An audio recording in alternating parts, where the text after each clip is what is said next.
Aloha dreamers, it's time to wake up once again.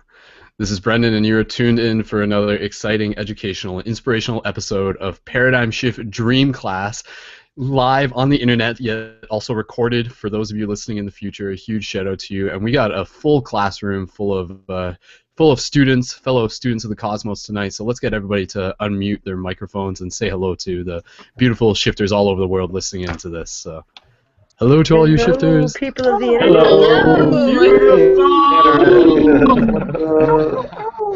Hello. Awesome, guys. Awesome. Well, of course, a huge shout out to everybody taking the time to tune into this. Of course, this is a part of the bigger project of ParadigmShiftCentral.com. That's a real-world game to help shift consciousness. And ParadigmShiftCentral.com, the website you can check out while you're listening to this. If it's new to you, explore it, connect with that. And we'll tell you more about that as we get into the broadcast. But focusing on what this class is about, this class is specifically a dream class related to talking about dream exploration and talking about lucid dreaming and talking about astral projection and dream practices and all about those metaphysical topics that just help us understand more about what dreams are, how we can become more in tune with our dreams, and how we can also expand our consciousness within the waking state so that we can get more into that idea of lucid living, which is something that we can talk about more as the class unfolds. So we do have a huge class tonight, and what I'm actually going to do is I'm going to pass the talking stick around. Since this is a very free flow format, there's nothing too specific about it, but I can tell you we'll get into some practical tips, we'll get into some personal experiences, and of course reminding you guys that you guys can always be involved with these shows in the future. You can be a part of the dream class in the future. So what we're going to do, we're going to start off by passing the talking stick around the circle, and we're going to ask each of the people here why they are here, what brings them to this particular class. So that can obviously open up to some variety of subjective ideas and perspectives, and that'll help us direct the classroom. And then from there, we'll kind of get into some, also, like I said, the direction will just sort of naturally flow out of this. And just reminding you, for everyone involved with the class and everybody listening, that these circles, these sacred spaces are created as practice for us to be able to practice talking about metaphysical topics that we don't normally always get a chance to talk about in everyday normal culture. So this is about practice. So just keep that in mind, let loose, and have fun. So with that said, I just actually want to get the circle started by passing it over to Thomas. And this is Thomas Pizel, and some of you will actually recognize his name. He's been a guest on Paradigm Shift Radio in the past. He is an author of a book all about lucid dreaming and dream exploration. He's in the Journey to Lucidity movies, and I was actually fortunate to run into him at the Lucidity Festival that I was at this year as well. So Thomas, welcome to Dream Class. Thanks so much for making it in here. Hey, Brendon. And hey, everybody. Awesome. Hey, so what brings me here? Well, I've been lucid dreaming since I was really young, since I was probably 8. And I'm just here to support others and to talk about it and help if I can in any way that I can. Cool, awesome. And yeah, like Thomas does have a lot of good perspectives and ideas and tips, so I'm looking forward to just being able to see how we'll be able to integrate that into the class. So from there, we'll pass the talking stick around. I'm just gonna, since we literally have 1, 2, 3, 4, 5, 6, 7, 8, 9. We have a full class. We have 10 people in here, give or take. So I'm just gonna go from left to right on my screen. So we'll pass it over to AJ next. So AJ, if you want to just tell people what brings you here to Paradigm Shift Dream Class. Hey, I'm AJ. I've been lucid dreaming for quite some time, since I was really young as well. It's something that's always interested me, and I like to get different perspectives. And I'm also doing a dream study with supplements now. So, just want to hear everybody's feedback and maybe gain some more information. Awesome, cool. Well, thanks for being here, AJ. And FYI, for people listening into this, if you're looking to connect with people that you hear on the show, you'll be able to find the links for their profiles on Facebook and other things in the show notes for the episode, which are through the main Paradigm Shift Central website. So that will be under the Paradigm Shift Dream class for May 17th. So from there, thanks again, AJ. We'll pass it over to Amelia. So Amelia, if you'd like to share with us what brings you to Dream class. Hi, I'm Amelia. because there are no such thing as coincidences. I've been finding some information that kind of blew my mind a little bit, and then the lucidity documentaries came across my path, and I decided this is something I really wanted to get involved in.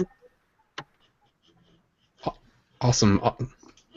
Cool. Okay, and thanks, Amelia. And a special shout out to Amelia because she's in Alberta and she's Canadian and I'm Canadian and Steve-O's in here and he's Canadian and Jeremy's Canadian, so we got a good mix of Canadians and Americans and all sorts of people all across the world. It's good. The dreamers are waking up all across the world. That's what's happening. So cool. Thanks, Amelia. All right, so we'll pass it over to Ashley. So Ashley, would you like to unmute yourself and tell us what brings you here?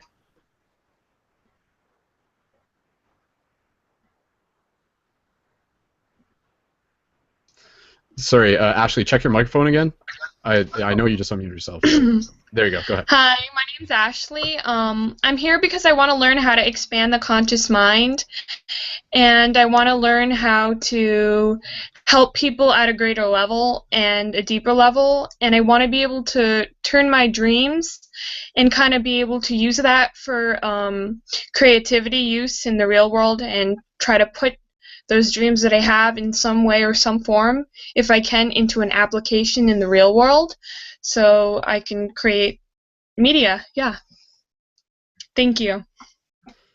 Awesome, awesome. I like that idea. That's something that I'm interested in sort of getting more into is how we can use dreams as a space for generating inspiration and new ideas, and then yeah, like you said, kind of taking concepts related to dreaming and bringing it into real world applications. So yeah, there's definitely lots to talk about there. So cool. Thanks for being here, Ashley. Good to see you again. No problem.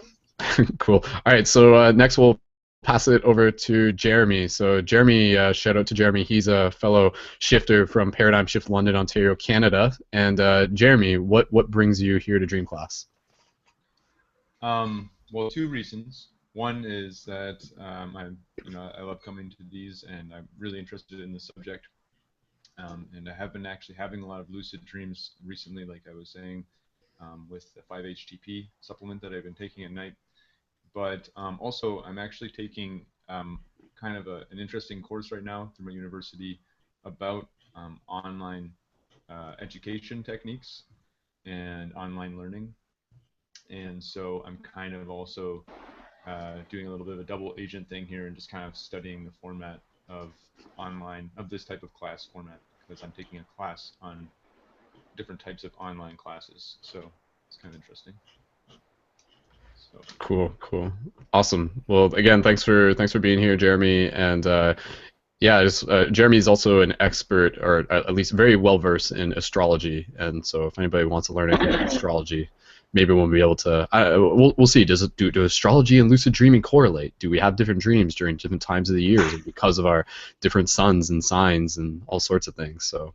We'll be able to explore some of that as we keep going. So, well, thanks again, Jeremy, and we'll pass it over to Kyle. Kyle is in here. Yeah, Kyle's good. So, Kyle, if you want to unmute your microphone, you can tell us what brings you to Dream Class. I'm here at Dream Class. This whole deal, man. When it really just goes back to when I started getting into, started tapping into all these different energies. A long time ago when I was a child, and I don't know, man, I started seeing you, following you, and then seeing all the correlations and everything that you built just clicked in my mind, and I was like, wow, that's really crazy, you know, like someone had split a piece of my mind, put it somewhere else, and it built, you know, something, and given me the opportunity to just jump in and do the same thing, you know, like start the same thing here in my community and being part of this paradigm shift thing, you know, on its fullest level. So here, every step. Awesome. Well, thanks for being here, Kyle. And yeah, shout out to Kyle. He's getting a paradigm shift community started where he is in Delaware. And just as a little heads up for people, for those of you interested in this project, again, you know, it functions on multiple levels. And one of the key things is we're creating physical paradigm shift communities which focus on open-minded discussion meditation circles. So this is like a digital version of the physical meetings that we have. And just again, as an invitation, the next hangout that we have have on Thursday, May 19th, is an admin meeting for the Paradigm Shift community. So if you're thinking about creating a Paradigm Shift community where you are, just learning more about shifting paradigms where you are, then please feel free to tune in for that hangout as well. So again, that's May 19th, Paradigm Shift Admin Hangout. So cool, and Kyle will, yeah, looking forward to getting more synced up with you and seeing things grow where you are. And this will definitely be a good place to generate some ideas, I'm sure. So thanks for being here, man. Absolutely. Awesome. Cool. All right, so we'll keep going here, and we'll pass it over to Sherman. So Sherman, you've been around the Paradigm Shift community a while, so it's good to see you again. And what brings you here to Dream Class tonight? And, Hey everybody. and just if you can just yell really, yeah. Oh, my mic is really there we go. low. There we go. Okay, never mind. Yeah. Sorry guys. Hi, my name is Sherman. I guess I'd be kind of an old G shifter. I just love the shift community, what it represents, and I myself am really here for I guess more applicationary measures. I'm not so much a dreamer myself, so I guess anything I can really do to get me back into the dreaming regular state would be most appreciated. So that's what I guess main reason why I'm here and what I hope to obtain from the class. Awesome, cool. Thanks, Sherman. And yeah, you know, again, what makes this class interesting, what makes the study of dreaming interesting, is that everybody's kind of at a different place. Everyone's kind of in a different level of practice. And some people lucid dream by default. Some people have to work really hard to be able to achieve lucid dreaming. And being able to honor that, I think, is an exciting part of the discussion. So we can share techniques and explore different methods together. And ultimately, this space, part of the intention behind it is to help encourage each other to develop more discipline with our practices, if that's something we're interested in. So yeah, really looking to earn those lucid experiences as we step into them. So yeah, get ready. Cool. All right, so we'll pass it over to Steve-O next. So Steve-O, if you would like to introduce yourself and just what brings you here to Dream Class. Hi, I'm Steve-O. What brings me here is I just want to learn more about lucid dreaming. I haven't done any myself yet. Well, maybe once I think I was close, but I think I scared myself back out of it. But yeah, I just want to learn more. I only awoke into the whole world back in 2012, and I discovered your paradigm shift about 2 years ago, and I think I've watched about 30% of your videos. You got a lot of videos out there, brother. 600 of them. but yeah, I just want to hear to learn more and to share, wake other people up, say hey. Awesome. Cool. Well, thanks for being here, Steve-O. Really appreciate it, and glad to see we got your microphone working this time. So that's perfect. Yeah, awesome. It's a lot better. Awesome. Cool. All right. So with that said, we got one more person here within the full circle, and then that will bring us back to going in more directions. But we'll pass it over to Tyler next. So Tyler, welcome to the Dream Class, and what brings you here to Dream Class? And just double check your mute button. That would be that would help out a little bit, but I'm an old school dreamer. Growing up as a child, I used to lucid dream nightly, and it would get to the point where my realities, my dreams would be almost like a mesh of like spider web, and I would have all these weird events happening to me in my dreams, and I would try to switch them over to my realities, and I would just kind of be back and forth in two different spots in my life. And growing up as a child, I'm not sure whether it be, life circumstances or just my personal way of living, but I've been pretty detached from it, and I'd like to find a way to connect to it. Awesome. Well, definitely, man. This is a good place to help get some ideas flowing. So thanks for being here, man. Appreciate it. Cool. All right. So, okay, guys. So now that we've gotten through the introductions, I will just say, again, for anybody who's tuning into this live, please feel free to be a part of the discussion, even if you're not in the video chat, by joining the live chat on on the website. So within the main website, you'll see the button in the bottom right that says live chat, and you can launch that. And if you have any questions or comment, please just feel free to contribute through there as well, and we'll keep an eye open in that spot. So with that said, you know, like when it gets into dreams, and FYI guys, just technical wise, when we're not talking, we'll just have our microphones muted in the background. Perfect. That sounds awesome. So so again, you know, like if anybody is listening to this class, I really encourage you to also go back and check out the previous classes that we have had on within the Dream class, which would have been May 3rd prior to this, because there was a lot of topics that we covered there, and we'll cover similar themes. But I mean, as for myself, you know, like I really like to sort of, before we even get started, it's kind of like stepping back and just being like, what are dreams? And my short answer to this, something I've said numerous times, and we'll see how quickly I can explain it this time, or efficiently rather, but from my understanding and my own experience, the dreams that we experience every night, the dream space rather, is I explain it as this: it's closer to where we are actually from. And what I mean by that is that before we come into this physical body, we're kind of in the higher dimensions, or the astral, and things are more nebulous, and thoughts create more instantaneously, and there's different laws, and physics aren't quite the same as they are within this density, and things, you know, you can teleport, you can create. We can talk more about that. What are the things we can do within a lucid dream?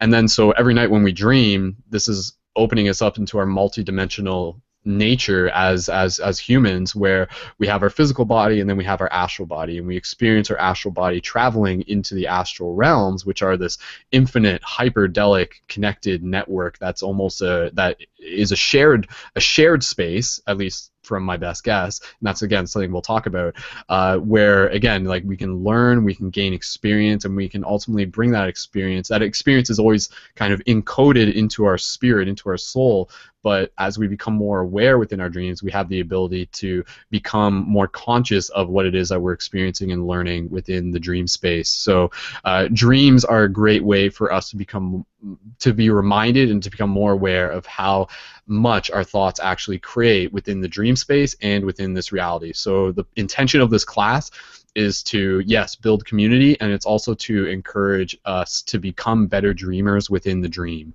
within the waking dream and the sleeping dream, understanding that they're still one in the same. So that's kind of my short answer as to what it is that we're talking about here. But I'd be curious, again, just kind of passing it over to what we can refer to. Thomas, he, having written a book, it's safe to say that he is a qualified expert, if we want to use that term, on dreams. And Thomas, if from your perspective, why should we be interested in studying dreams and dream exploration, lucid dreaming? What are the benefits? Can you hear me okay? Yeah, it sounds good. You said it. I mean, you said it, man. It's so if we look at science, it says we have no idea what dreams are. So we start from that, and we're like, oh, so we have to know through direct experience, and that's the beauty of dreaming is. You can't really tell someone, oh, these are important. You have to really experience them for yourself. And you touching upon the fact that it points to a bigger picture, a bigger story of who we really are, that we're more than just physical beings. We all dream. We have access to them every single night. Aware of them just as rich and vivid as the waking world. It's not. They have a present moment just as real as this, and waking up to that is being lucid. And that's just the beginning. That's just like graduating to second grade, and you're like, oh, cool. Now we're going to learn how to, I don't know, learn our colors and learn how to interact in this world. It's just the beginning. It's us entering into that world, and that is a multi-layered. It gets more subtle and more subtle as we go. So, big picture, it says that we are multidimensional beings, and then we have access to them.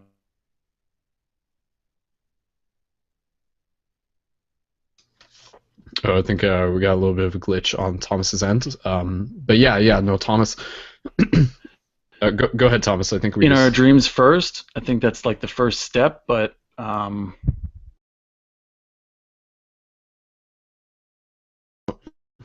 See, he's coming choppy on your guys' end too, right? It's not just me.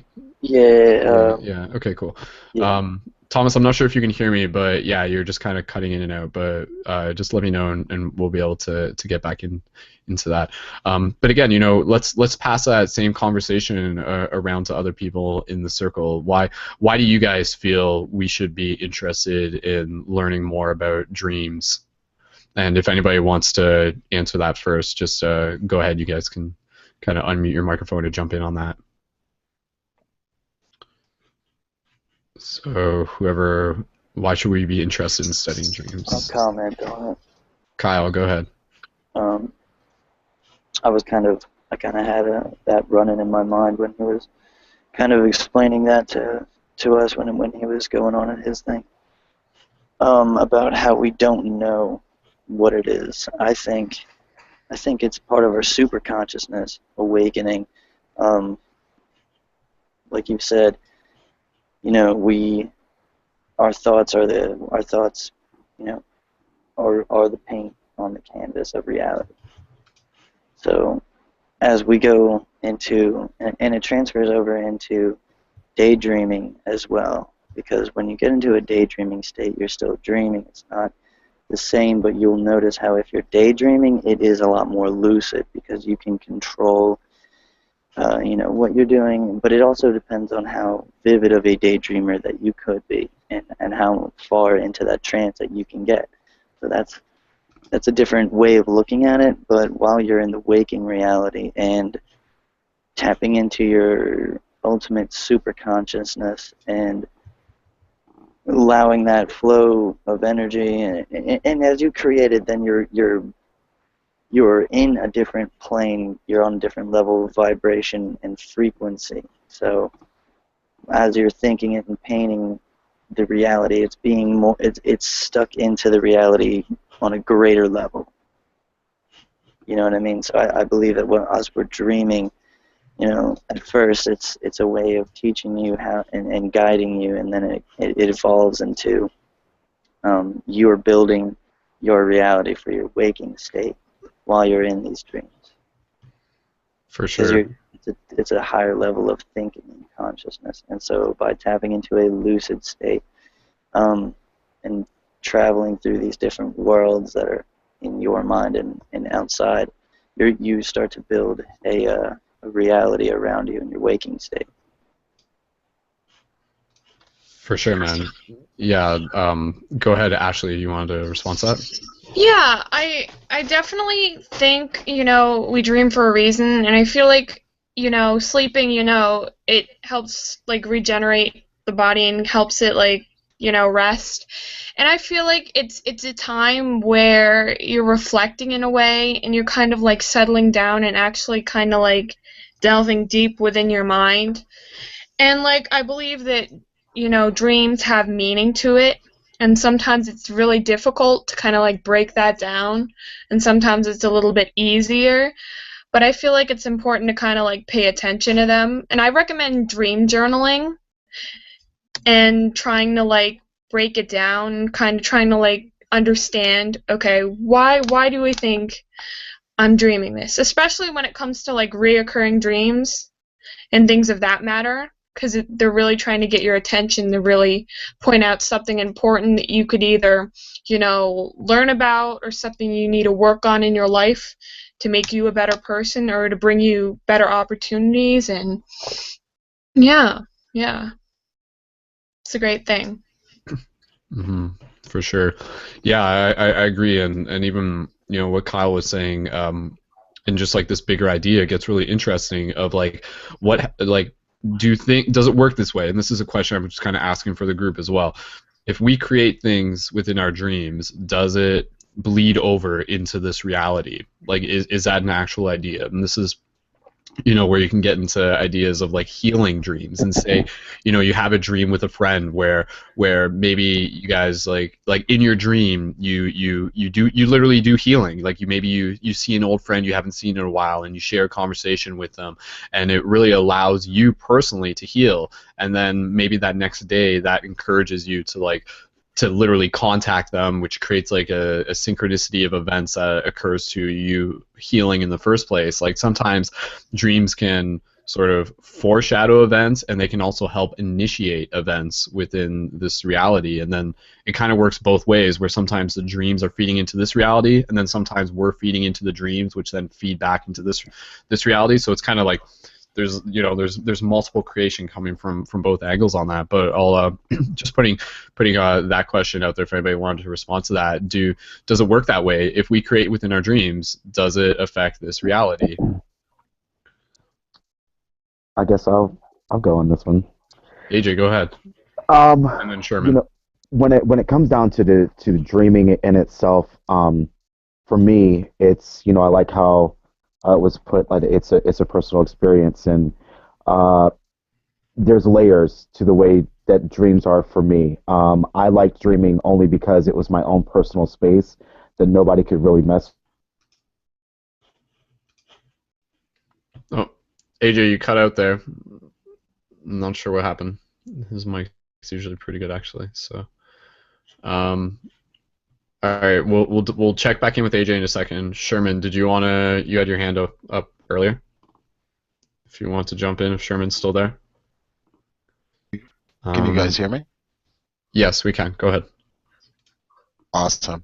I do think they affect each other, only because kind of going off of the whole as above, so below. Depending on how far you take the philosophy, if you will, it's kind of like if we're our own creators, there we go.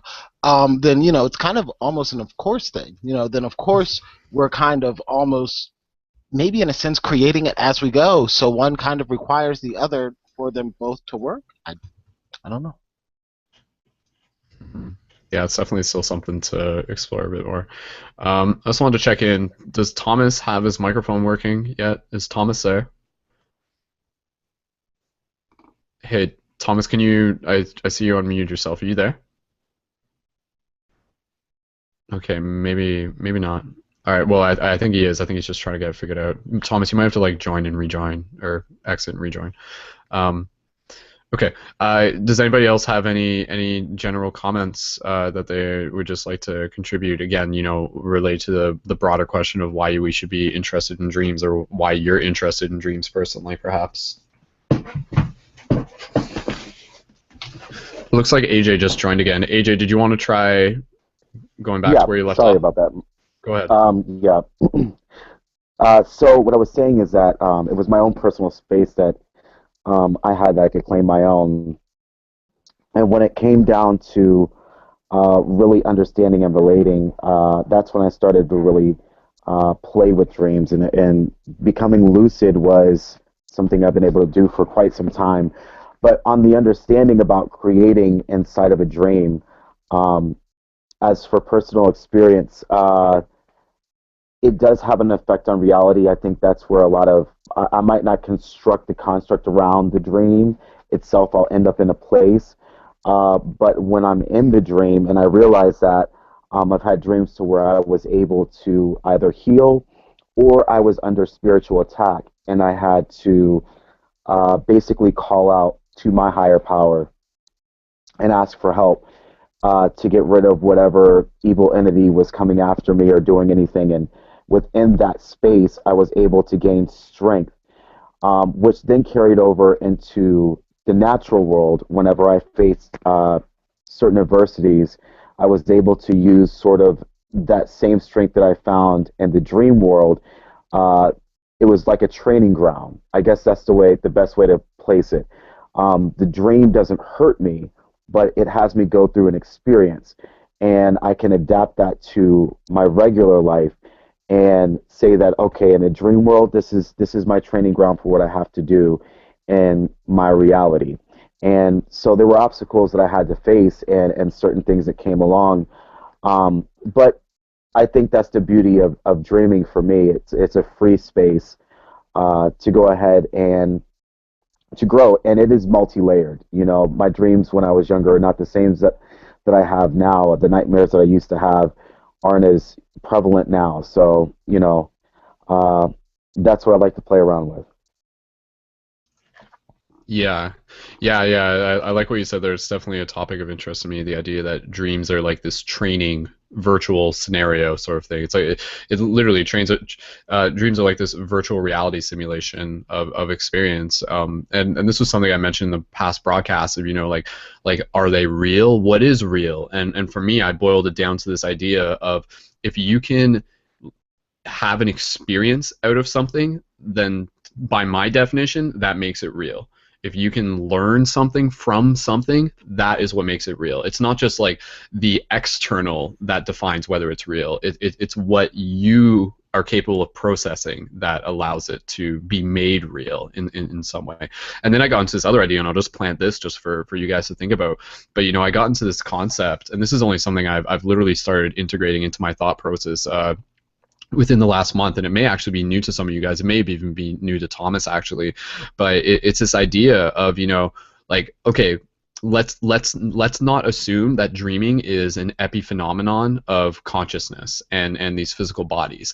What if like there are higher dimensional aspects to this reality, and everything is very articulated at this level, and the human body is more than just an accident. It's actually like very intentionally created. And what if, this is the idea, if we start thinking about dreams as something closer to just a side effect of falling asleep, and actually something closer to a cosmic technology, something that has actually been manufactured and intentionally created so that we as humans have this ability to like still be physical and then still be capable of learning all of these multidimensional astral experiences every night then we go to sleep. So it's not, I mean, for me, like, this wasn't, I always thought like, oh, dreams just happen. But like, what if dreams literally don't just happen? What if they intentionally happen because the hyperdelic technology was created as a scenario by a higher level of intelligence, or a higher dimensional perspective of intelligence? If that makes sense to you, I actually just I'll pass it over to Thomas. So Thomas, has that thought ever crossed your mind, the idea of dreams being a higher dimensional technology, so to speak? Am I on now? Can you yes, see me? We're good. We're good. Oh, you nailed it on the head. So, for me, when I think of why we dream to remember who we are. So we dream to remember that this is a layer. Who we really are is consciousness. Is this pure, boundless, limitless, radiant, clear awareness. And we come down into form, taking on these subtle bodies, denser and denser and denser, until we reach a physical body. We have to be physical. I mean, there's a reason why we're physical beings. You guys know in the astral, a thought literally becomes your reality. So you think something and it manifests very quickly. It's a little slower here, and I think that's good. That this is more of like a training ground to master our thoughts, to master our emotions, and this is like a slow preschool to then rise back up. So we dream to remember. It's just the first inkling of, oh yeah, I remember I'm also this non-physical being. Oh, and then beyond that it goes even further. For sure. Yeah, I definitely, like, I mean, I know there's still a lot more to talk about, and we'll just kind of bounce around a little bit more, but I'd like to be able to get into some practical tips soon. Does anybody have any thoughts going back to the idea of dreams being a higher dimensional technology, or that slight shift of the paradigm, and whether or not that makes sense to you? Or because again, for me, it makes sense within this idea of like how we choose to interact, because literally you could think about it like every night you go to sleep, you're just like, all right, I am logging into the dreamverse, to the hypernet, and again, within this hypernet, like, it's not that much different from the internet, because the internet is a reflection of what we actually are. And within the dreamverse, this is something, we'll be able to talk more about. We get into these ideas of being able to access information, being able to perceive things, and being able to explore beyond linear time. And then we get into the ideas of like astral projection and remote viewing and things like that. So it's this idea of non-locality, and dreams give us that immediate access to it. But again, I just want to open up the to anybody else who has some thoughts on just like what this dream space is and how it can be utilized. Like why is it there? What can we do with it really? Does Kyle, did you want to say something? Go Yeah, ahead. absolutely. If it were a manufactured technology in the manner of your speaking, is that be of extraterrestrial design then? Obviously, right? I wouldn't be. I'm not going that far per se, but technically speaking, it would be of extraterrestrial design. And something like that for me would go hand in hand, so it makes perfect amount of sense. Yeah, I mean, for me personally, like I wouldn't be too quick to refer to it as extraterrestrial, so to speak. I mean, higher dimensional. The word terrestrial, yeah. But because I mean, I mean, defining something just based on whether or not it's terrestrial or extraterrestrial, like I think extraterrestrial would just sort of be like it is that, but it's actually more than that, because just saying. I am kind of using it in a way that of being a higher level of plane your existence, not exactly aliens floating around in ships isn't really what I'm referring to. Yeah, extra dimensional. Dimensional, kind of like above, just an astral plane, a version of an astral plane. Yeah, and then again, like within some of the topics of dream exploration, and we'll ask Thomas about this later, but you actually get into this idea of there being like multiple levels to the dream world. Like it's not literally just the physical and the astral. Like there's physical and the astral, and then there's like the mental plane and the light plane or the spiritual plane. Different people have different names for them and things like that. But again, like even the idea that when we're in the astral planes, that's still just like scratching the surface, so to speak. And then what's interesting is that again, when we're talking about a lot of these paradigm shifty topics, we want to be able to talk about how they can connect dots between other things. So for me, it's important to just keep in mind how topics related to psychedelic experiences can actually help us understand more about the dream space, just in correlation to it being this idea that within the dream space, it's us like opening up or accessing a bigger perspective of what this reality is, and for some people who've had particular psychedelic experiences, they'll especially like inner journeys and everything, they'll be able to tell you that they've gone places, they've seen things, and they're like in some ways almost like beyond the realm of just dream space, so to speak. So I was actually, I'll just, Thomas, I was just mentioning just before you walked away the idea of there being multiple levels to like the dream dimensions and things like that, like related to there being like, okay, so Thomas just said to drop out, but we'll ask him when he gets back. But yeah, just passing the talking stick around. I mean, I know there's a few things mentioned there related to like multiple dimensions or even. Okay, I think Thomas is back. Thomas, are you familiar with the idea of like within the explanation of what dreaming and the dream space is, of there being like multiple levels? Like there's not just the astral, there's the astral, and then there's like other levels to that, and maybe does that correlate to helping us be able to understand things a little bit better in any way?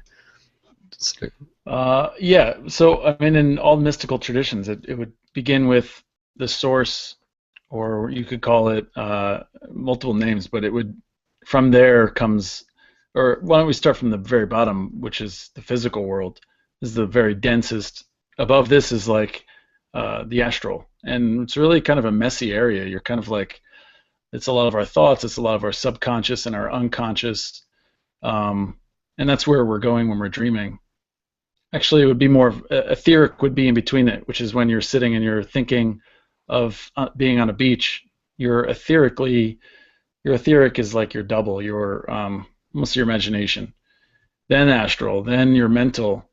When you enter into a mental body, there is no time or space. There's no distance. You're a simple thought, an intention, a concentrated focus can get you to a different place, to a different time.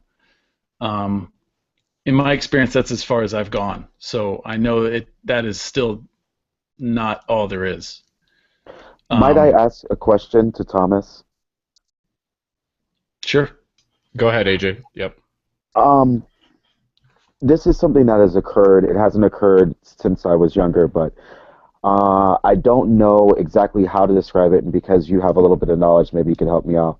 I had on 4 occasions dreams that I would go to sleep. I would have a full, I would say, nightmare, like a choose your own nightmare sort of scenario, and I would play out a nightmare, and then I would wake up from the nightmare in my bed. Room is still the same, and I would get up to go to the bathroom, and I would realize that I'm still in a dream. I would play out another scenario. Now, this is another 8 hours, we'll just say, of time in my mind that has passed. And I would play out this scenario. I would lay back down and I would wake up and I'm still in a dream. I'm still in a dream. So it got to a point to where uh, I didn't know the difference sometimes between reality and dream state, or if I was going to be stuck in that state for a long time. And it scared me to go to sleep for a very long time because I didn't feel like I had control once I went into the dream state of necessarily getting out when I should have gotten out. Is that a part of a multi layer, or is that just a specific cycle within that? And all these dreams were extremely lucid at the same time. So that, I just made the question.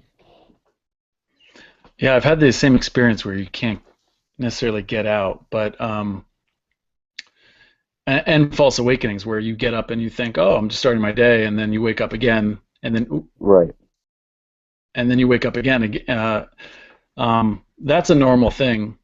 So false Are you? awakening is what it is. Yeah, false awakening, exactly. Okay. If you're lucid, though, Yeah, lucid. you know, the beauty, what I love about dreaming is like what, and I think Brendon, you touched upon this, is you're always safe. So you start with this. Here we have access to this rich inner world. It's the very beginning of it, and this is our playground. We're allowed to play here. We're allowed to be safe. Worst case scenario, you wake up. Um, and it's also the most universal experience. So all of us dream. So Sherman, if you're, you mentioned like you want to jump back into it, knowing that you already are dreaming. It's just whether or not you're doing so consciously or unconsciously. Just like we're all breathing right now, and whether you're doing so consciously or unconsciously, we can just put our awareness to things. So really just developing dreaming is putting your intention and attention to it. You go to sleep expecting it, getting curious, opening yourself up to it. It's a very feminine, passive thing. It's not later down the road we bring our masculine like consciousness and will to it, but at first it's this passive. I mean, we talk about falling asleep. It's this surrender. It's this falling. It's this release. So it's come back to the very square one where it's very fun. And if you find yourself having a false awakening, accept it. There's always this first part before you can change anything in the waking world or in the dream world. You have to accept it. But I would, yeah. So that would be a false awakening, I would say. Mm-hmm. Yeah, and Thomas, kind of on that, like, do you have any logical explanation as to like how it's possible for there to be dreams within dreams within dreams, and is there ever an end to that? Like, what is that reflecting within the bigger picture? Can we make sense of that in using our logical mind? I hate using the logical mind. It's the worst. You know, I don't know the answer to that, but I know from my own direct experience how reality is multi-layered, and it's really a matter of frequency or vibration. And I even hate using those words because it's more of a feeling or like a lightness. Or when we talk about entering into higher worlds, it's not even, these worlds exist here and now. It's a matter, just like you could be in a really bad mood or you could be in a really light and happy mood. You're shifting, your paradigm shifting right there.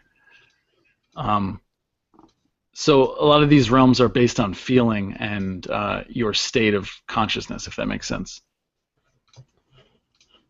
Yeah, yeah, and just adding on to that, the idea of like dreams within dreams within dreams. For me personally, and if anybody else has anything they want to add on to this, and we'll keep bouncing around some more topics and get into some practical stuff in a minute. For me, it does just sort of reflect a common theme found throughout reality of things fitting within things, fitting within things, and we can look at this and refer to it as sacred geometry and fractals, and how the spiral of our fingertip is the same spiral of a galaxy, that as above, so below concept. So I mean, the universe has a tendency to create like dimensions aren't just like a thing where it's like a vibratory level, and it can get very woo-woo. You can think of dimensions just on levels of perception. So like we have the dimension of looking at Earth, and then we have the dimension of looking at a country, and then we have the dimension of looking at a city, and the dimension of looking at a body, and then inside that we have the dimension of looking at our cellular body, and then inside the cellular body it gets like it keeps getting smaller and smaller and smaller, yet each one is not actually small, each one is infinitely complex. So within dreams it seems natural to like, if and when possible, like it has that potential to like go into another dimension, yet that doesn't mean it gets smaller, it doesn't mean it necessarily gets bigger, it just like keeps opening up into a new place, a new space, though I don't know if new is the right word or whatever. But yeah, again, so yeah, and just like again, like within looking at how humans work, we have a tendency to create worlds within worlds within worlds. So like, from a higher dimensional perspective, we came into this physical body, and now within this physical body, we're creating virtual reality. And then, what happens? Like, do we eventually log ourselves into the matrix and then forget that we're in the matrix and then start creating virtual reality within that virtual reality? Again, it's just kind of, not to really say there's an answer to that question, but it just does sort of reflect this idea of there being a pattern that we see of dimensions within dimensions within dimensions. So long story short, for me, it makes sense that within the dream space, that's just a natural thing. But actually knowing that is interesting, and I'll just plant this seed because, when you get lucid, I encourage you guys to do this because it's something I'm working towards too.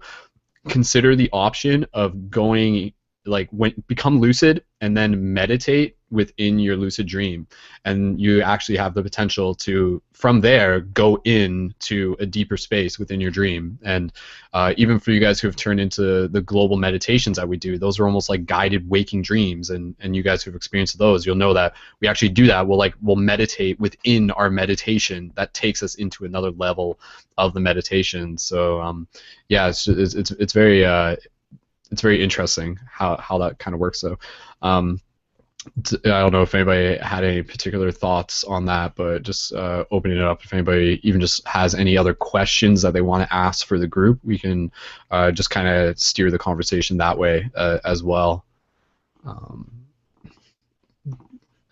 Does anybody want to do that? Does anybody want to ask a question to the group related to something in particular about dreams that they might want some more insight about at this moment? I was gonna say about the dreams within dreams thing. I think that makes a lot of sense with how my understanding of consciousness in general is that it's sort of a upward siphoning of energy and experience. And so I think it would make sense that any sort of experience is just an amalgamation of a bunch of different smaller experiences that are or distant experiences. And it makes sense that any experience that we have is composed of other smaller experiences, and that those small experiences in themselves could be giant experiences as well. So that might not, I don't know, it might make sense. To me, it does. I don't know, but yeah. Well, again, it's like go ahead. I've been watching. It's like fractals, It's like you zoom in on any one fractal and you see it there. But yeah. I mean, there's the whole another fractal there, and eventually you zoom far enough and you get back to the original point, kind of. I think that I really do believe in the whole theory of consciousness as being sort of the observer of the universe, and I think that every part of this universe seeks to be observed in some way. And so I'm not really sure what the nature of consciousness is itself, like what type of technology it is. I think speculating on that is, I think if we were to know, we would probably mess it up, and so it might be kept a mystery from us on purpose. And like, imagine if like McDonald's got a hold of like the technological backdoors to the soul. We would have like McDonald's advertisements like beamed into our brains, like into our soul, into the depths of who we are all the time. So, and they're probably watching this right now, as you know. So just find out, because this is the cutting edge technology group right here, right? So, no, but I think that even to the higher level beings, I imagine that dreaming is still a mystery. So, and I think that maybe once to understand would be a different state of consciousness altogether.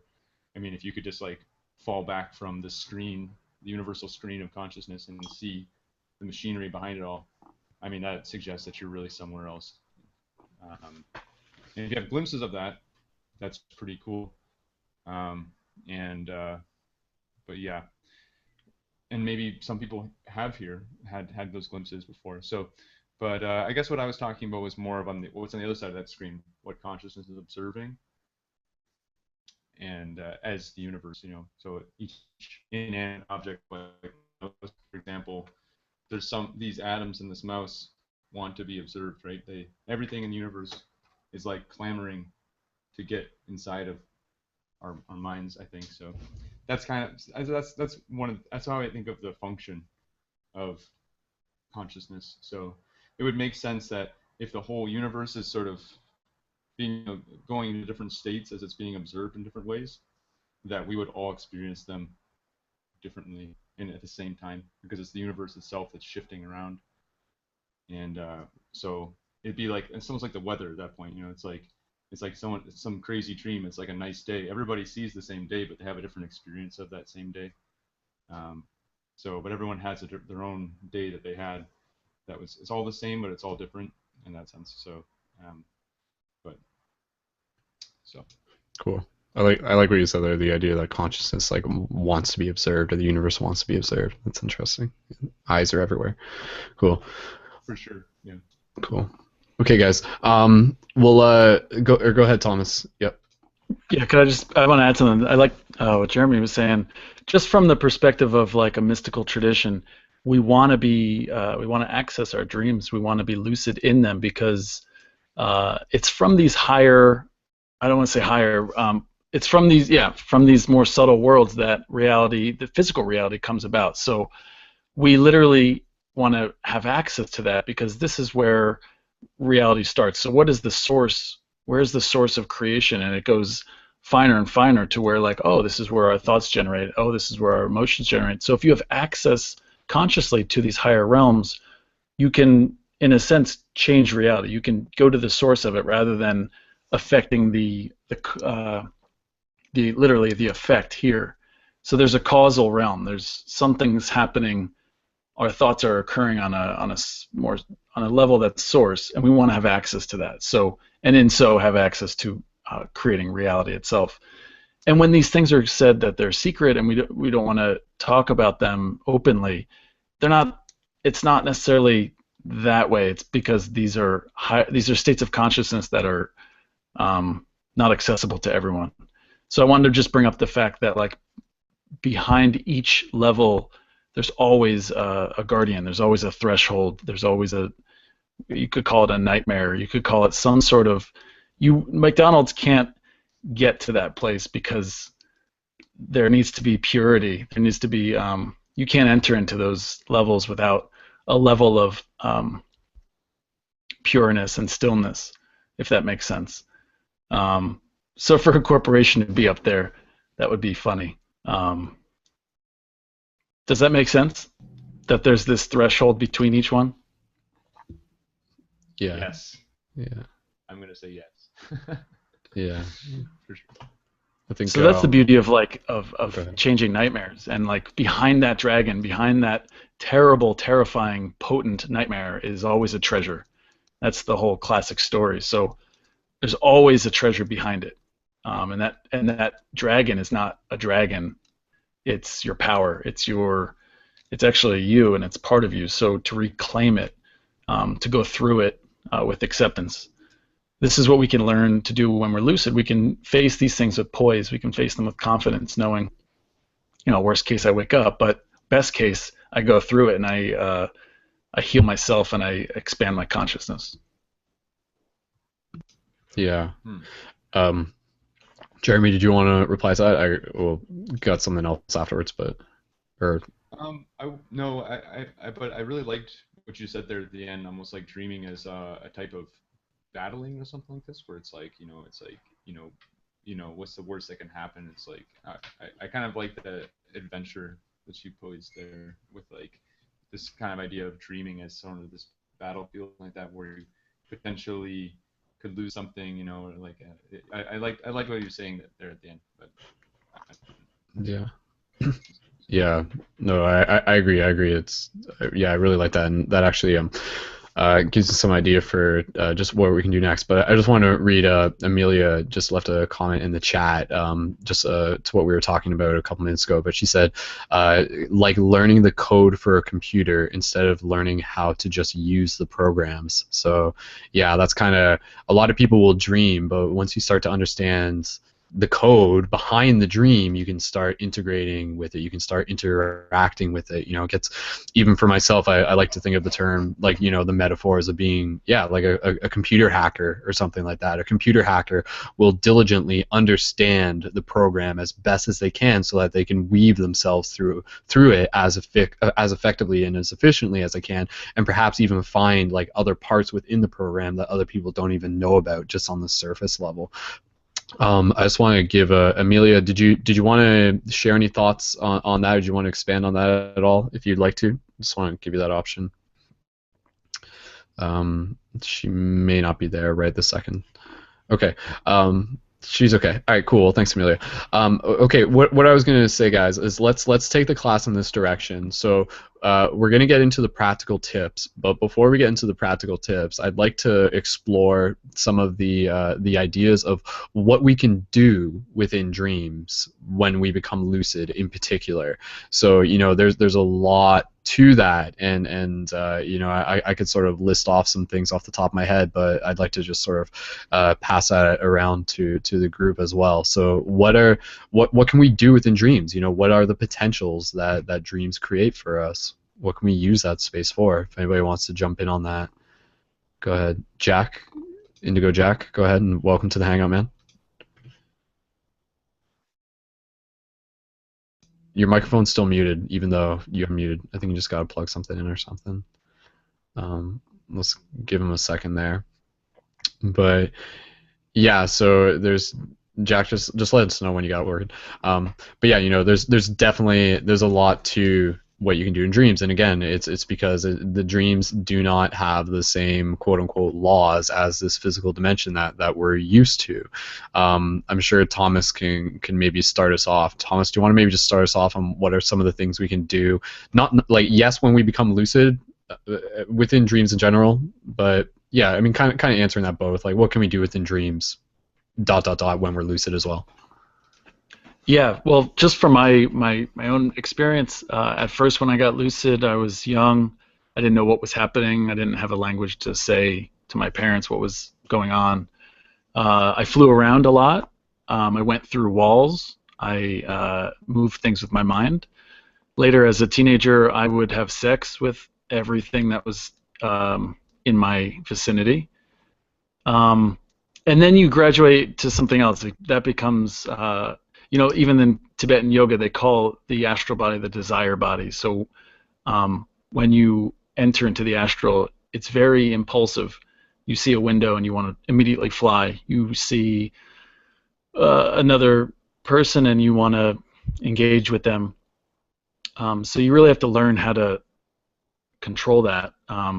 So one thing we can do in our waking life is anytime you have a desire, it's to like, oh, I want to have this piece of cake, or I want to immediately just go and do something, and you listen to it. The practice is to wait 1 hour, and if you still want to do that thing in 1 hour, you can do it, but you really want to develop space between these desires. You want to choose them consciously, not just react to them, and this will help your dreaming. But I digress. After that, it gets really, for me, it was about healing. It's going into our dreams and really healing a lot of our past, our psyche, our fears, our limitations, our doubts. Then you can use it for creativity and inspiration. You can ask the dream itself, because everything is alive.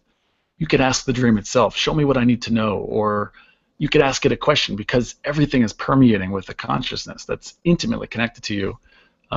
Asking the dream for advice, or asking a dream guide for advice, is a beautiful thing. I think Ashley in the beginning said something about, or was it Ashley? It said something about like keeping a dream journal. I think it was, right, Ashley? Yeah, definitely. What we want to develop is instead of, and that's great, and that's a beautiful step. I still keep dream journals, but we want to develop our awareness in the dream world so much so that we can directly ask a dream character what they represent, rather than waking up in the morning and saying, well, what was that about? When we're lucid, we can say, what do you represent? What do you have to tell me? What do you have to teach me? Take me to this place. Or we really want to learn how to engage it in real time, directly. And then beyond that, for me, it opens us up to a bigger picture of who you are. It's so self-discovery and spiritual acceleration.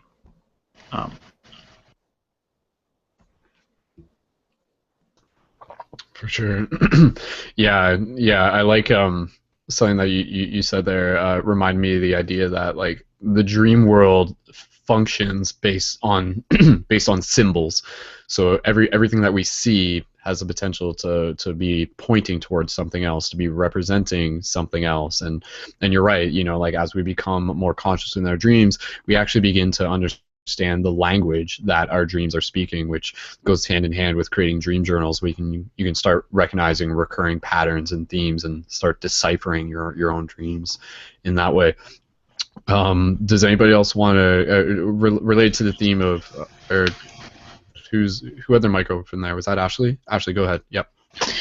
I feel as if what Thomas was saying is if we're able to ask the dream characters what's going on and what the meaning behind it is, I think it would be great. I like having that mystery of kind of being able to, figure it out for myself, but as well as kind of like having that mix of asking the dream characters as well. I like the idea of, utilizing both, something that teaches me to kind of problem solve and think for myself and develop my own ideas, as well as, having something delivered to me when it is needed.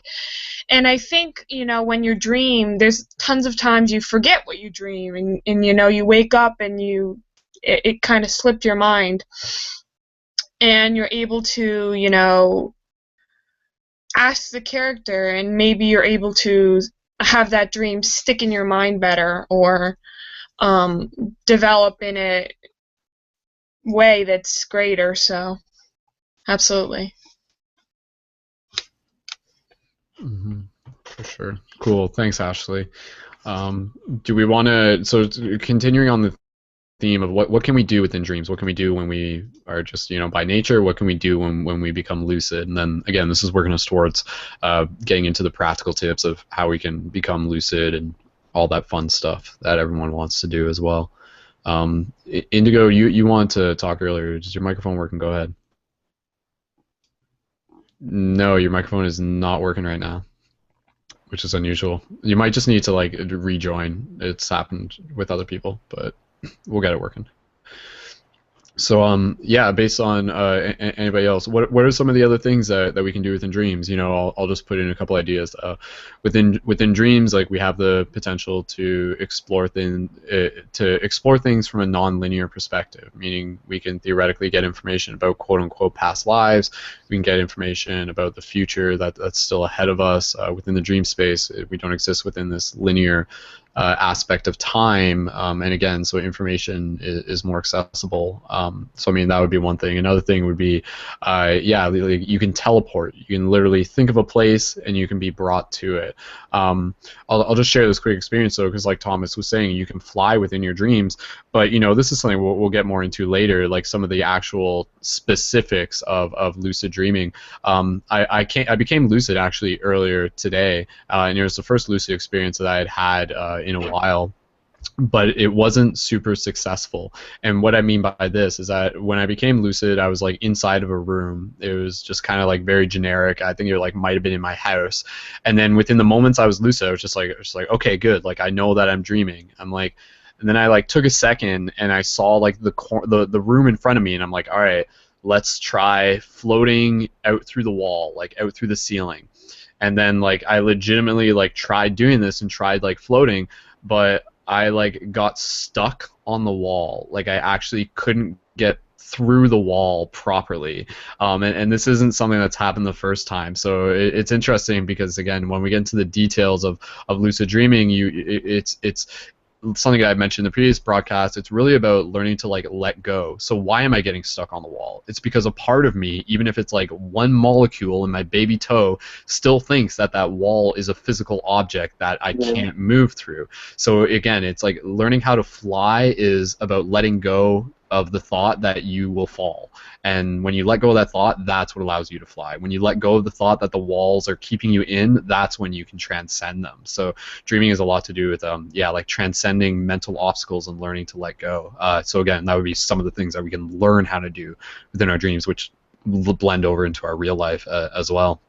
In Indigo, we'll pass it over to, or does somebody else have their mic open? Steve-O is writing a note. Steve-O's drawing a beautiful tree there. Okay, Indigo, go ahead, and then if anybody else has a comment. Can you hear me now? Yes, we can hear you. All right. Okay. Well, something I want to say is a wisdom that a lot of people don't really understand. From the Indigo perspective, you got to understand that the fourth dimension is actually getting us ready to be in the fifth dimension. Whenever we're in the fifth dimension, our thoughts are going to manifest immediately. And if we're in the fourth dimension and we're in dream time and we're manifesting things that we don't desire, it's basically teaching us how to work past that. A lot of times you have nightmares, which is things that you haven't dealt with. But once we get ourselves to a place in the fourth dimension when we're dreaming and we can fly around, anything we want immediately manifest. There's no, you know, and everything's being seen from the higher realms. They're watching us like we're their children on a certain level. And, you know, we're not going to be put into a reality before we're ready for it. So this is kind of like the testing stage to get us into that frequency. That's an interesting perspective. I like where you're going with that though. Thanks, Indigo. Good to have you here again.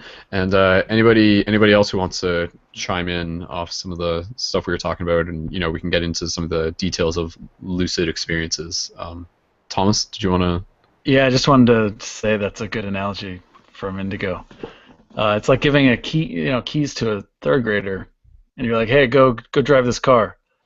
The car is reality and creation itself, and we're not going to take the wheel of creation until we're ready for it. So this is what is talked about with the purity and when we're talking about foundational lucidity practices, mastering, not necessarily even mastering to be lucid. You could lucid dream tonight, even if you're a mess internally. But we want to develop stability over our thoughts. We want to develop stability over our emotions.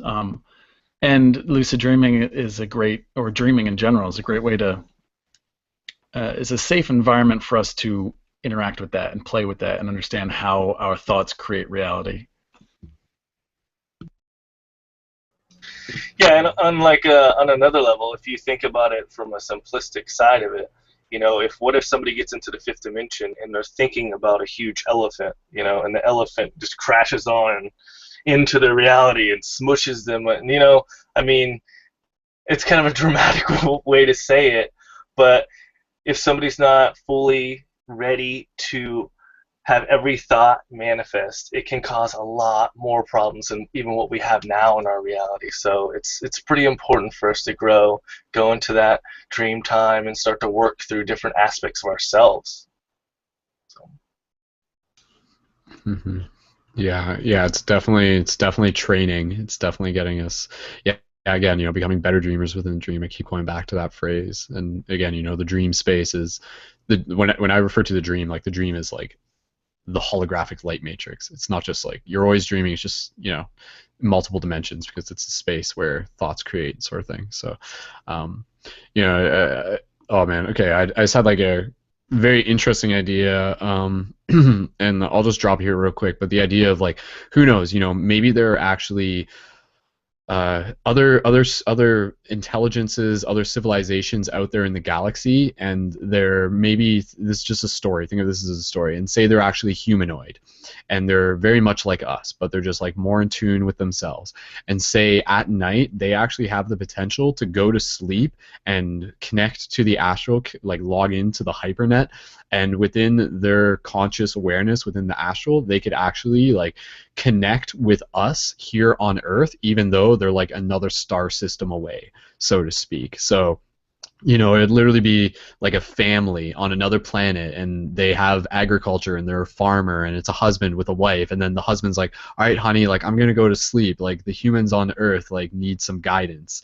And then that's actually their role as like a higher dimensional being, is to sort of actually be able to navigate the astral space, and to know that dreams can cross over, and we can actually get into the idea of shared dream space, which again is something we'll explore more within this practice, because that's actually a specific intention within this project, is to specifically meet up within the dream space as a community, specifically at the tree with the paradigm shift sigil above it, which is the image that you see within the promo for this episode. So yeah, I mean, but again, like that's just a novel idea, but for me it's just like maybe there's realness to that. Ashley, did you have a comment on that, or? I was just saying, it looks like you have like a novel idea. You got to start writing now. yeah. There's a short story there, I think. Short story, yeah. I could totally do that, actually. So yeah, thanks for encouraging me to do that. I could post it as like a quest journal on the Paradigm Shifts website, just like a short ongoing story of other people interacting with human dream space and stuff like that.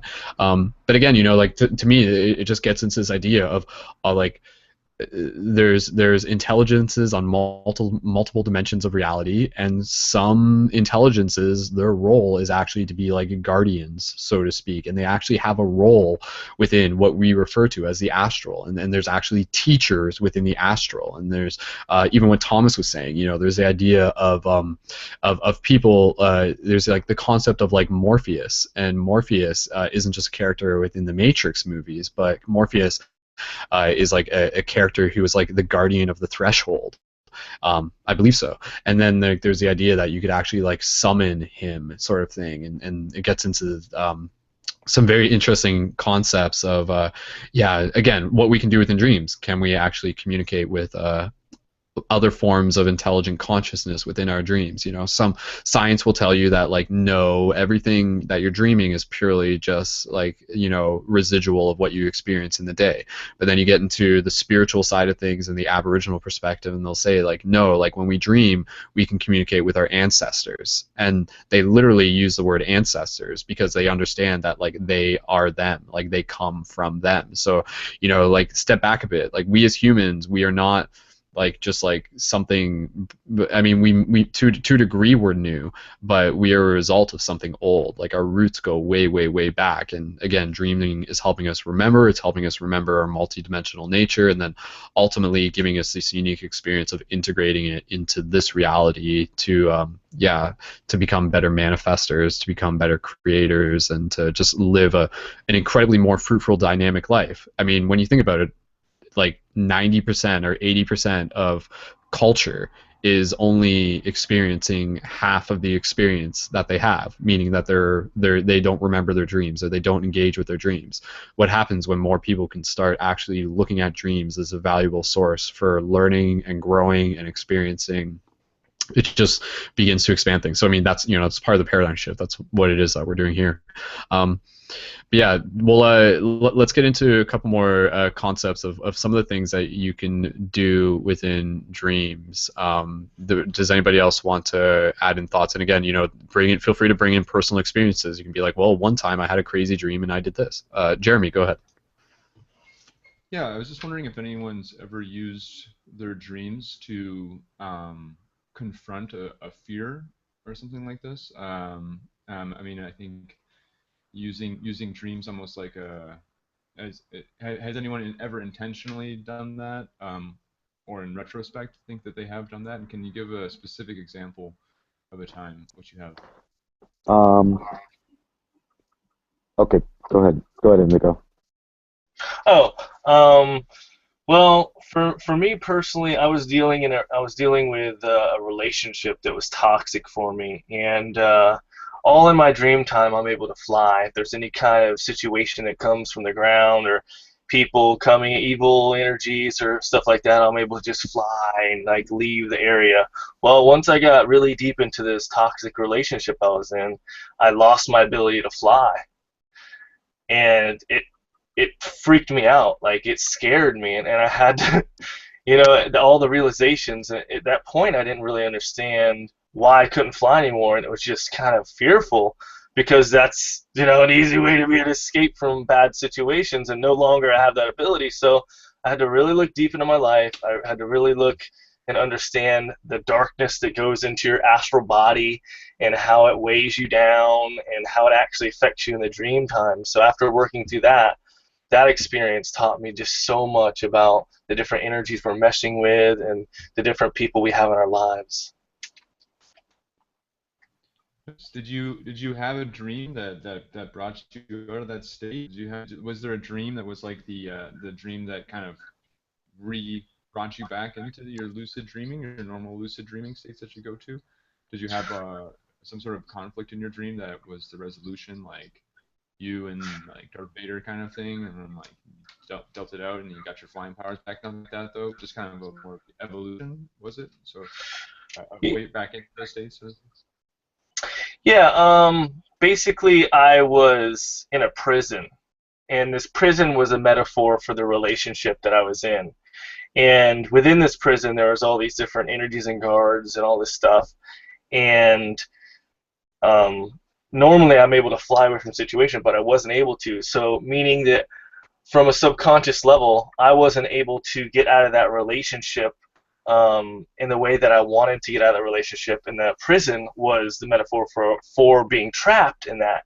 So if I was able to get out of it, which I eventually did, I climbed the fence, got away, got out, and left. And after that, a very short time after, me and my ex broke up, and things changed like that. So yeah, it was a catalyst to actually change my physical life. Amazing. Cool. Thanks. Mm-hmm. Cool. Thomas, did you want to jump in? Yeah, I just want to share as a practical example. I would have this recurring dream with, I called him the Rat King. I don't know why, but he just seemed like he was the Rat King. And he was this guy who ran this school in the astral, and he would have all these students, and they would harm themselves. They would break their legs. They would rip their backs open, and and then heal themselves. So it was really morbid and really gross. And he would bring me only twice. He brought me to the school, and he would just sit there and watch me. And I'm fully lucid. And this is a whole other thing to get into, but I could tell he was also lucid, or there was a presence in him he was observing how I would react to all this. And my reaction both times were to leave. I went through the walls and then flew away. And just like, that's why they call it a shadow, wherever you go, there you are. I flew to this other area, landed, turn around, there he is. He's driving a car.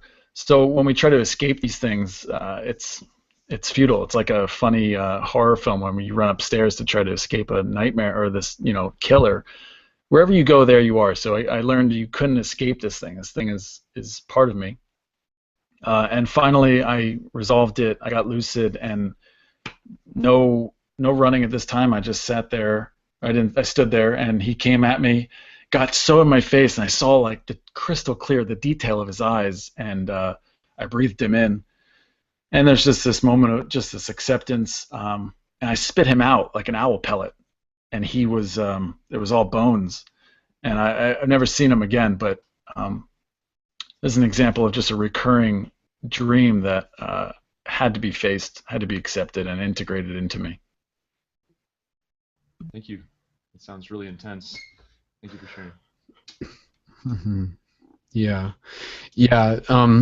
Actually, it kind of segues. Somebody within the live chat was actually just leaving a comment.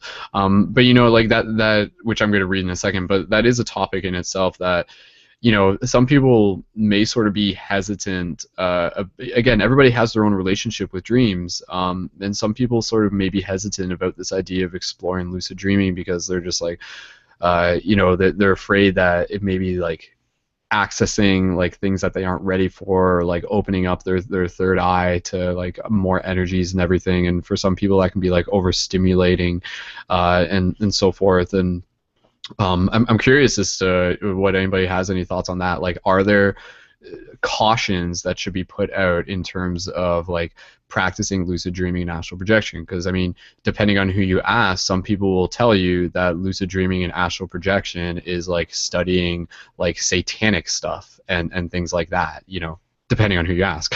But we'll get into that in a second. Again, you know, just like to help dispel any myths and everything. And any personal experiences and perspectives. But I just want to take a comment here to a moment here to read a comment in the live chat. And again, if anybody listening to this, please feel free to comment in the live chat, and we'll relay your conversation into the class. Jack in the live chat says, do you think, more on the physical side, do you think that areas you sleep can affect the dreams you have? Also, left brain, right brain, laying left side, right side, as to compared to laying on your back. From personal experience, just the other night, I was falling asleep on my back, and as I was drifting, something popped into my view, quote unquote, extremely fast and oddly enough quite loud, but not physically, but it snapped me right out of it. Also, when I was younger and my third eye was open, I was living in a haunted house. I had recurring nightmares and would become paralyzed with fear after the dreams. Would you say that was my third eye connecting with the energy still in the house? I also believe I shut down my third eye rather drastically in that house and haven't opened it back up to anywhere near where I was as I was younger. So again, you know, that's there's some people who, again, you know, like related to the topic of lucid dreaming and everything like that, like some people have had very unpleasant experiences. You get the idea of sleep paralysis, you get the idea of like old hag syndrome, you get just into the concept of like really bad nightmares, and again, you know, depending on what perspective you're looking at, you get into the idea of people saying, well, like, careful, if you're opening up your third eye, then you're opening yourself up to interaction with other entities, and that can be like a dangerous thing or whatever. I'm just curious, just as if anybody has any perspectives on that, and how much, you know, how much quote unquote caution should one be taking within lucid dreaming. And again, everyone's experience is different. Some people may be totally fine with lucid dreaming, some people may have crazy shit happening to them, but ultimately my answer to this would just be there's a reason for it and there's a lesson behind it in some way or another. But yeah, let's pass it over to AJ, and then I think Indigo had something to say as well. AJ, go ahead. Okay. So where do I start here? You know, in my dreams from when I was younger, I mean, I was raised in, like I said, a very, very religious household. So I guess my subconscious was used to dealing with I guess spiritual things in nature. But my dream world, I did face a lot of nightmares, and they were very lucid. And I would like to think that my dreams were a safe place, but there was I guess, a 7-year period or 8-year period to where my dream world was not safe.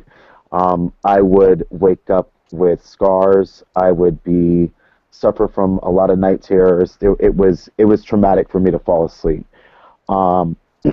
So one of the things that I did realize that caused a lot of that for myself. And maybe empaths will be able to pick up on what I'm about to say. For me, I'm extremely sensitive to specific things and letting specific things into my spirit. If I watch a lot of blood, gore, or maybe something that it's just overdone, especially when I was younger, when I would go to sleep, it would manifest itself and it became another reality for me. And so I had to deal with that in the dream state, but that dream then became a manifestation sort of like in my real life. And I went through a lot of things like that. So what I did was I shut down when I was younger, reading specific books, reading specific things, just because I felt like I had to. If that was something I had to cut out for myself, that's what I had to do. As I got older, there were specific things that I don't want to say. I'll just say evil entities. We'll just say that I faced in dreams, and like I was saying before, I had to call out to my higher power in a dream to help facilitate the situation. And I basically asked for a lot of my gifts to be taken away because I didn't want to have to deal with the drama of the dreaming for a long time. And all of a sudden, I didn't go through a dream state for 3 years, and I couldn't read anybody. I didn't have the same gifts that I had, and everything started coming back slowly but surely. I dream lucidly now, but I think that it's a thing to where if people do experience things to where they're having extreme difficulty, the strongest thing, and it's been said here before, is really facing the fear. For me, it was really having to figure out a way in my dream state on where I stood and who I was in that. And once I found that power, things sort of subsided, but I had to go through drastic measures to do that. And I'm still extremely sensitive, and there's certain things that I just refuse to even go there because once those, I guess, nightmares and night terrors went away, I sort of caution on really trying to delve into certain areas, not out of fear, but just out of just like, maybe I just don't need to do, I don't need to go back down that path for me. So that's my experience. Thanks for sharing, AJ. Thank you very much. Yeah, let's. Does anybody have any response on that? I mean, let's take a moment here. Let's address again, not opposed to just ignoring it, some of the realities that we experience within dreams. Like, is there this darker side to dreaming, or how do we want to approach that? And yeah, and Thomas, I am curious as to what your thoughts are on this, but we'll I think Kyle. Kyle, do you have something to say? Yeah. Well, I have something to say, kind of touching on all things that we've kind of gone through, and everyone's kind of said, all the way back to interacting with characters in the dreams. I think part of interacting with certain characters in dreams is people that we actually see and interact with here, whether we recognize them or not. Like you can be friends with somebody who you don't know here, but you could be friends with them on that other side, And skipping ahead to AJ, with all your experiences in this dream state, in those, like how you would say if you watched like a lot of bloody, gory stuff or whatever, or saw something traumatic like that, or if you were like there and witnessed part of it, and how that would manifest as an entity, that would kind of be a projection of yourself, those fears and insecurities, those things that you experienced or went through manifesting themselves, but you are the one manifesting because it's something that you have to get over. It's something that you as the universe, you as the universe wants to fix about itself, and you are a tool that the universe is using. And if you have these gifts, if you are one of those people, then it can be kind of crazy when something like that happens, and you're like, okay, this is too much. Like, I want it to be taken away. I've had some similar experiences. I couldn't say I've ever had an instance where I wanted these gifts to be removed. I've had troubles with fears of them being, tampered or something like that. But I just feel like it's an extension of you trying to fix itself. It wants to heal, and by going to that level of super consciousness, you can heal yourself, and that's the process that is taking place when you're doing that. Also, maybe get one of these. This is a giant point of amethyst. Amethyst is really good for dream world stuff. This is about the size of my fist. I sleep with it. Try and sleep with it every night. If it's not on my altar, it's on the bed. It's pretty cool. I got it from a guy named Bob Cron. I'm pretty sure he's got a website that anyone can order crystals from. And if you're on the East Coast, he's in Pennsylvania, I believe. But everything that he sells is blessed and supercharged and everything. But this is it's so cool. Like, it's just awesome. It will help you remember your dreams, but it'll also allow you to have a lot better power and control over your dreams, and it can influence you to have more positive dreams. You can talk to them and program them just like regular white quartz crystals, and it's just a fantastic little tool to have. You're into those energies and things like you are. So,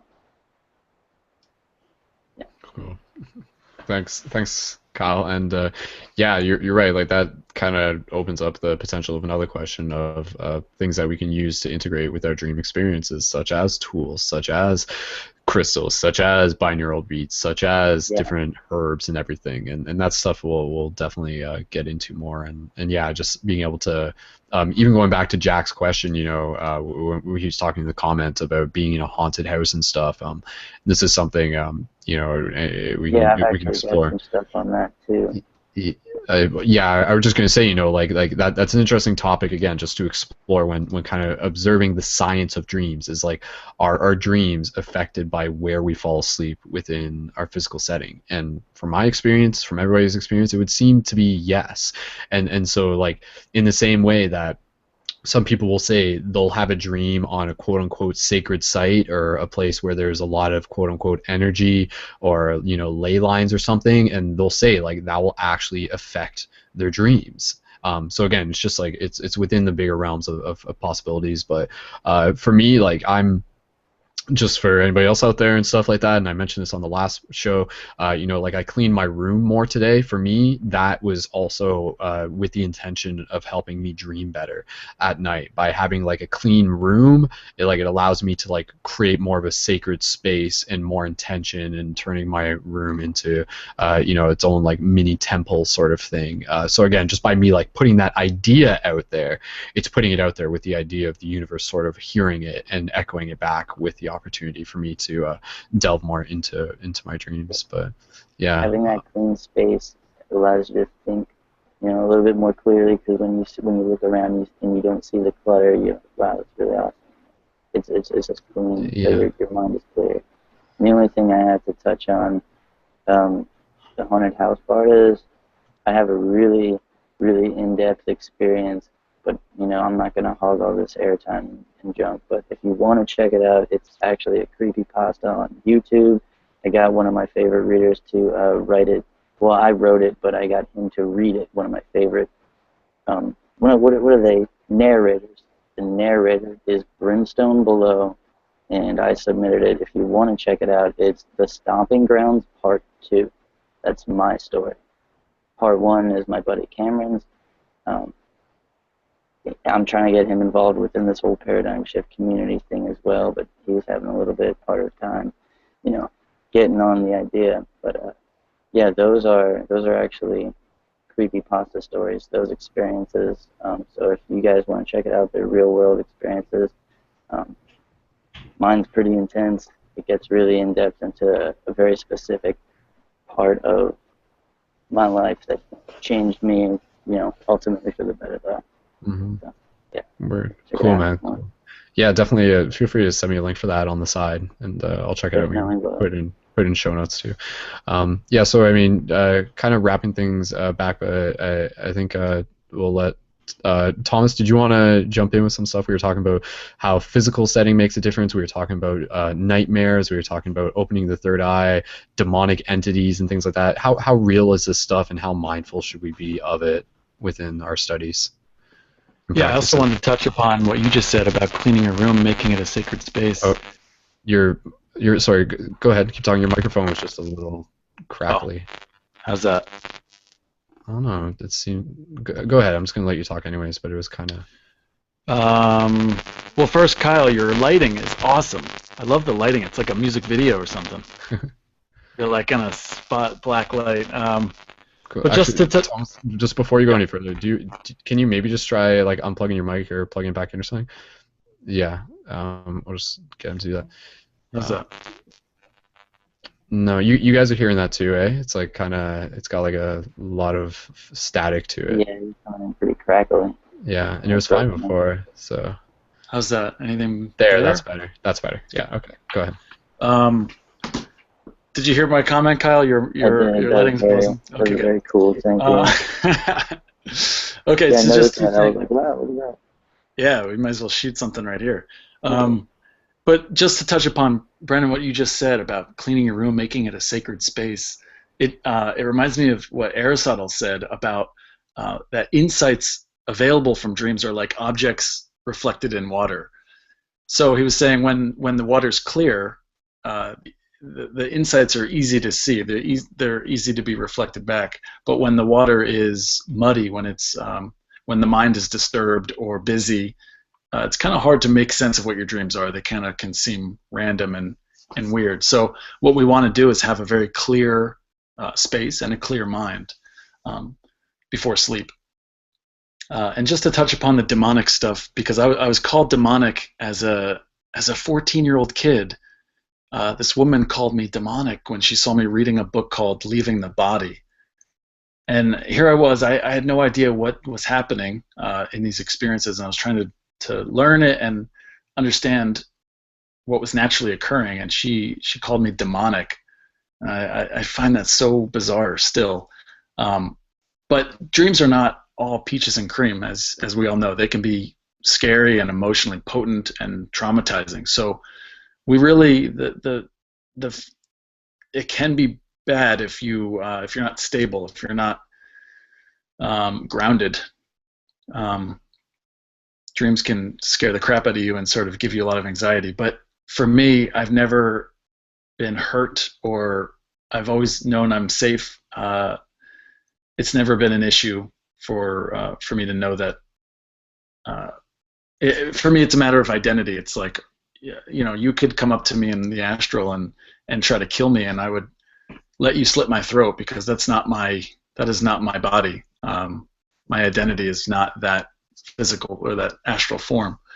So as we get higher in consciousness, we really want to expand our identity. We want to expand our understanding of who we are, and that self and other blurs and ultimately becomes there's one thing in this universe.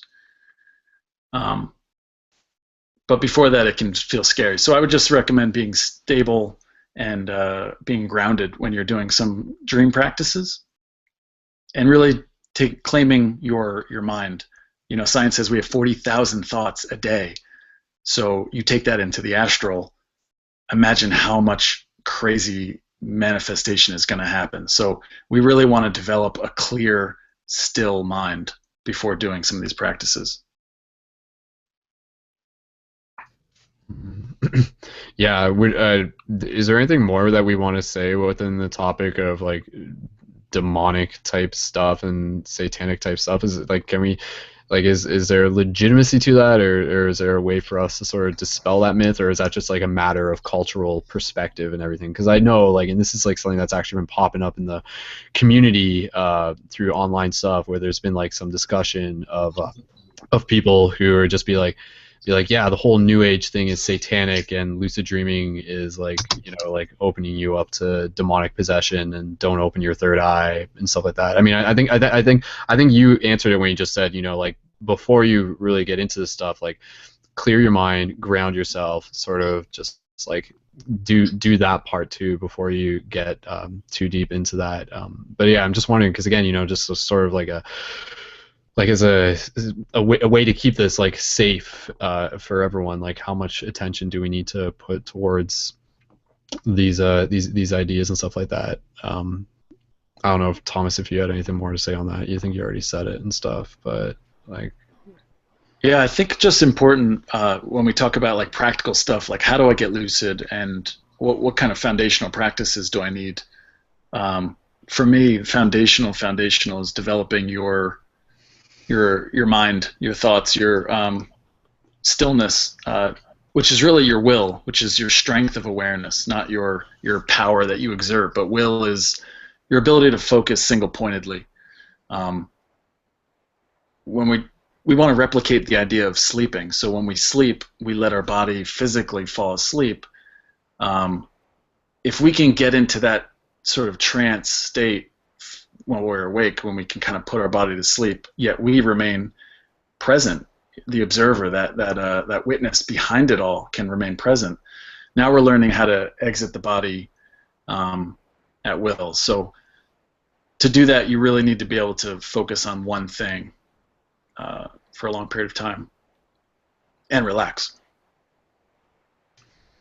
Yeah, and you know, like if there is like some sort of practical tip people want to sort of integrate and stuff like that, you can get into this idea of like imagining yourself surrounded in white light and like being safe and everything like that. Because I mean, you know, again, depending on how multidimensional you want to get at this, people will tell you be like you are protected. You know, there's and that gets into the idea of it's not even just you. There's like guides and guardians and everything like that, and they're actually sort of helping within this process. But at the same time, don't be afraid of nightmares because, like Thomas said, like there's something behind that. There's a reason for that. You know, again, somebody might have like a recurring nightmare over and over and over and over again, so that they get to the point where finally they become lucid enough to like transform that nightmare, and then out of that it creates like this crazy empowering experience for them that they wouldn't have been able to experience had it not been for those nightmares previously. So again, it's not just about like scary and not scary, good and bad. When you sort of understand that it all is just lessons, that allows you to kind of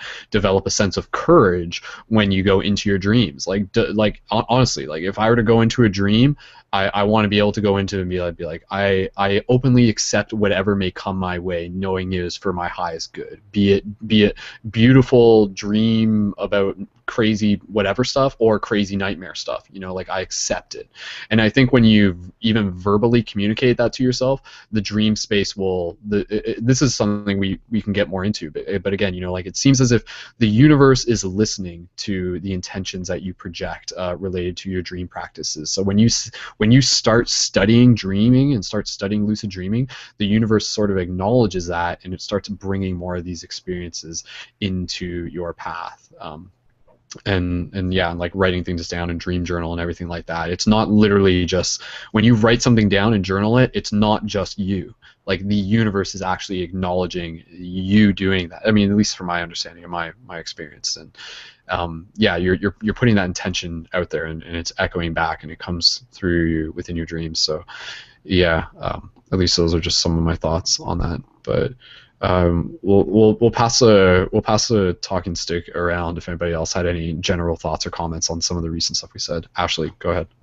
I actually have an interesting story, and I want to get your opinions on it. I was sleeping a few weeks back, and it's weird because I felt like I was like in sleep paralysis or something, because I felt like I woke up and like I couldn't move for a little bit, and it was weird because I had this like I couldn't move, but I had this like positive feeling like come over my body, and it was like a really intense emotion. And I haven't like felt this emotion or this intense, and I was like, oh my gosh, I've never felt an emotion this intense. And I'm like, I was stuck there. So it was just like very interesting. I just happened to wake up. So it's like I was trying to figure out like what's the meaning of that? What was kind of happening there? I don't know if any of you have ever had a similar experience. So yeah. Yeah. Yeah. So I actually have had it. sleep paralysis. Kyle, did you want to talk about some stuff? Yeah, man, I've had a very similar experience to that when I was living in the barracks. When I was in the army, it was very, very pretty much. Well, that's where the whole flying thing started for me. I was the first time it happened. First, very feasible time that I can know it happened. I was studying a lot of Terrence McKenna's stuff, and I was living with my dad. First time that happened to me, I was half awake when it was happening. So I was like, kind of stuck in like, I don't know, I don't really want to say stuck in the white noise, but stuck between there and here. It was just really weird, and there was a lot of cross messaging happening as if something were trying to be channeled into me. But it was just being very broken and unreadable because of whatever was happening. I was stuck in this paralysis, and then when I came out of it, I was awake, and I was like, what is this? But you have that very intense emotion that comes over you. I'm not sure what that is. I think it's maybe just shock of being paralyzed, or maybe it's, I don't know exactly, but I know what you're talking about, that emotion that's almost a positive one. But later on, when I was living in the barracks at Fort Riley, it continued to happen. And then when I was on training missions in the field, I had a lot of really strange experiences with, because I think, well, not sleep itself, I mean dreams. Because we didn't have a lot of time to sleep. When we were in the field, we were pushing it all the time. We wouldn't sleep for days, and then we would get a couple hours of rest or something. One time when we were in the field, and this, it was different. It wasn't like the experience. It wasn't it was different than the reoccurring experience that happened in the barracks. It was different. At this time, I was sort of like, we were in the field, and I woke up like in planes, several planes above, directly where I was, which goes back to, does place affect how you dream and what you dream? Yes, very much so, because of this instance right here, boom, tying everything that we've covered from this person and that person and that person, tying it all into one right now. Being in the field, having those dreams, similar experiences across different places, from Kansas to Delaware, from the barracks, being in the field. But this one in particular, whatever that is, that paralysis is, it manifested as a person. It was completely figment of, so I guess, I don't know, it was an old woman, like an old witch woman, but she had like a purple getup, and she had, the eye with the on it, on her tall hat, and she had this nice brim, and it had these this brim was a deeper color purple than the top, and it had this gold lace going, a really cool design. She had the golden eye, and just like the all-seeing eye, and then all on her coat, kind of cloak, was purple, and had golden moons and stars and stuff like that, and she did like something to me.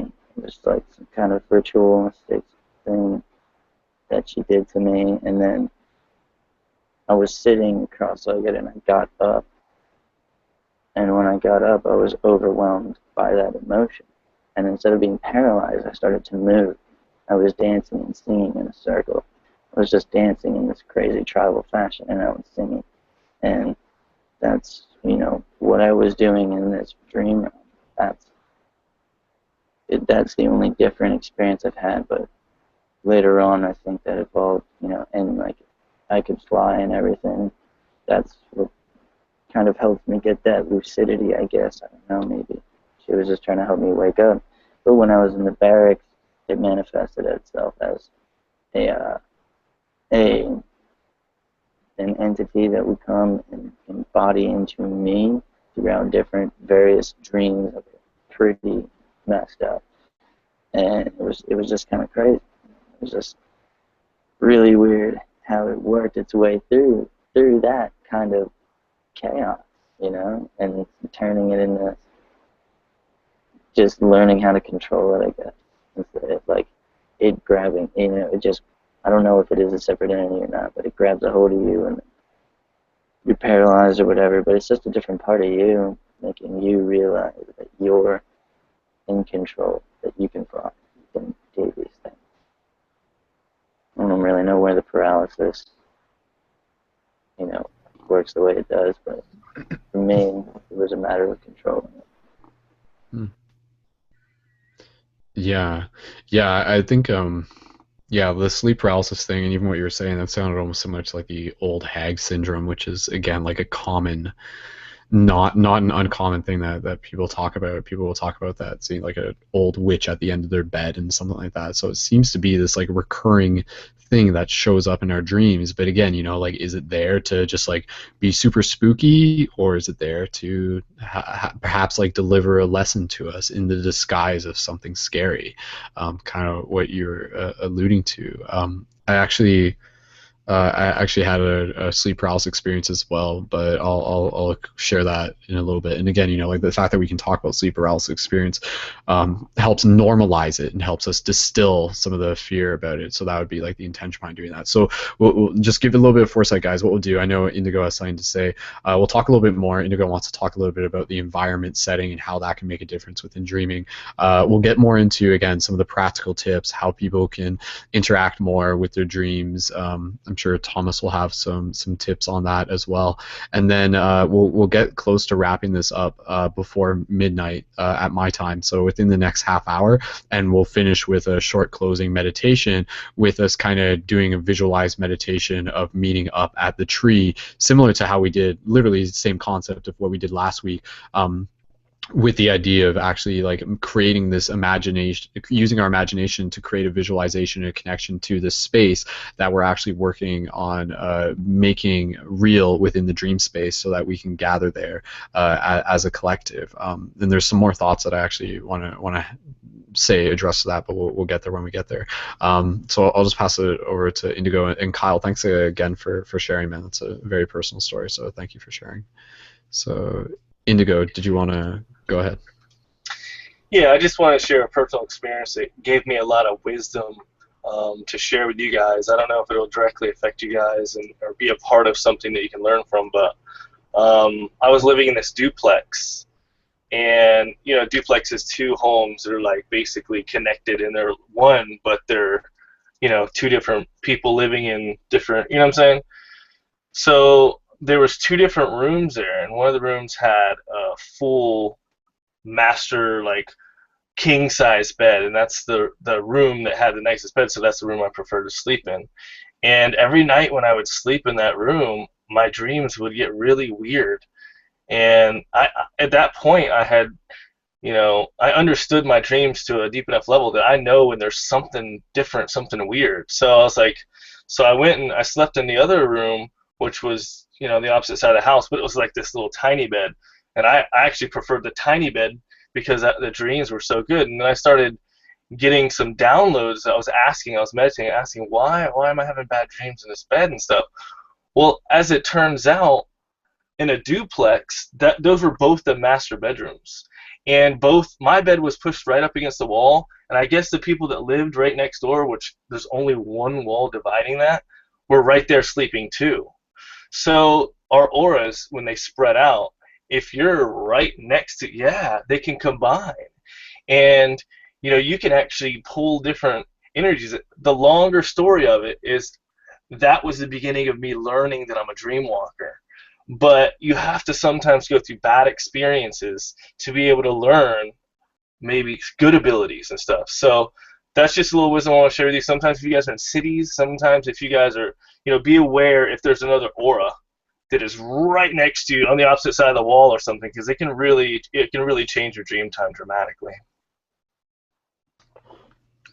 Interesting. Does anybody anybody want to respond to that or anything? Any thoughts on that?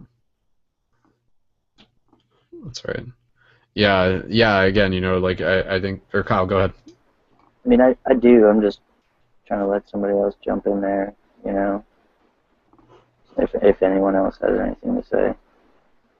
You're okay. Go ahead if you want to Cool. share. Yeah, totally. Who you sleep next to, whether you know them or not, like your neighbor, man. There's a wall, but it doesn't matter. That wall, we have energy. It just, meshes together and creates that kind of, like the open their heart shapes. Get a bunch of people together, that's what it would look like. That mesh. So you start to create things, and you're very open, you're very sensitive. They are not, maybe, more than likely. You never know. People are waking up all over the place. If they're not, you're just going to be sleeping in their bullshit. Like, literally. Sorry to be using that kind of language, but sleeping in their tank, man. And it's not, you know what I mean? Looks like AJ's got something. AJ, go ahead. Or did you want to? You gotta mute yourself. Yeah, go ahead. Oh, no, you're still on. Sorry about that. Wasn't on that topic, but I'm about to actually go to sleep pretty soon. Okay. So I wanted to hit on something really quickly, and this is about a dream sort of thing that I was doing. I've been taking, I don't know if you guys can see this, but basically it's mugwort and valerian. Yeah, mugwort and valerian root. Really good. Yeah, and gabatrol, which GABA is really good for your mind. It's good for focus. And so I was waiting on a supplement that I just got that's called Dreamleaf. So I don't know if any of you have seen it online or heard about it, but basically it's a lucid dream supplement. Somebody was talking about 5-HTP before, which this does have 5-HTP. Yeah. It also has mugwort. It has alpha GPC. It has hyperzine A and choline in it, which is and valerian root and hot flower and a lot of other things. So it's and it's been helping me dream not only lucidly. I was talking to Brendon not too long ago, and I told him I was in my dream when I had just got the Dreamleaf, and you have to take a blue pill, and then 4 hours later, after you are in your slumber, you wake up, you set your alarm, and then you take a red pill. So I'm in the dream, and I'm like lucid dreaming. I'm with my friend Anthony in a car. We're in California somewhere. We're driving down the road, and somebody calls me on the phone. So I pick up the phone. I'm like, hey, man, what's going on? Oh, shoot, that's right. I just remembered I got to take the red pill. So in my dream, I was conscious of that I had taken the blue pill in regular life, that I was in the dream, and that I had been asleep for probably about 2 or 3 hours, and it was time for me to take the red pill and finish that dream cycle, took the red pill, and then went into another lucid dream. So these are some natural herbs that I've been taking, plus with the supplement, that have been really, really great for promoting lucid dream activity. Very excellent. Cool. Yeah.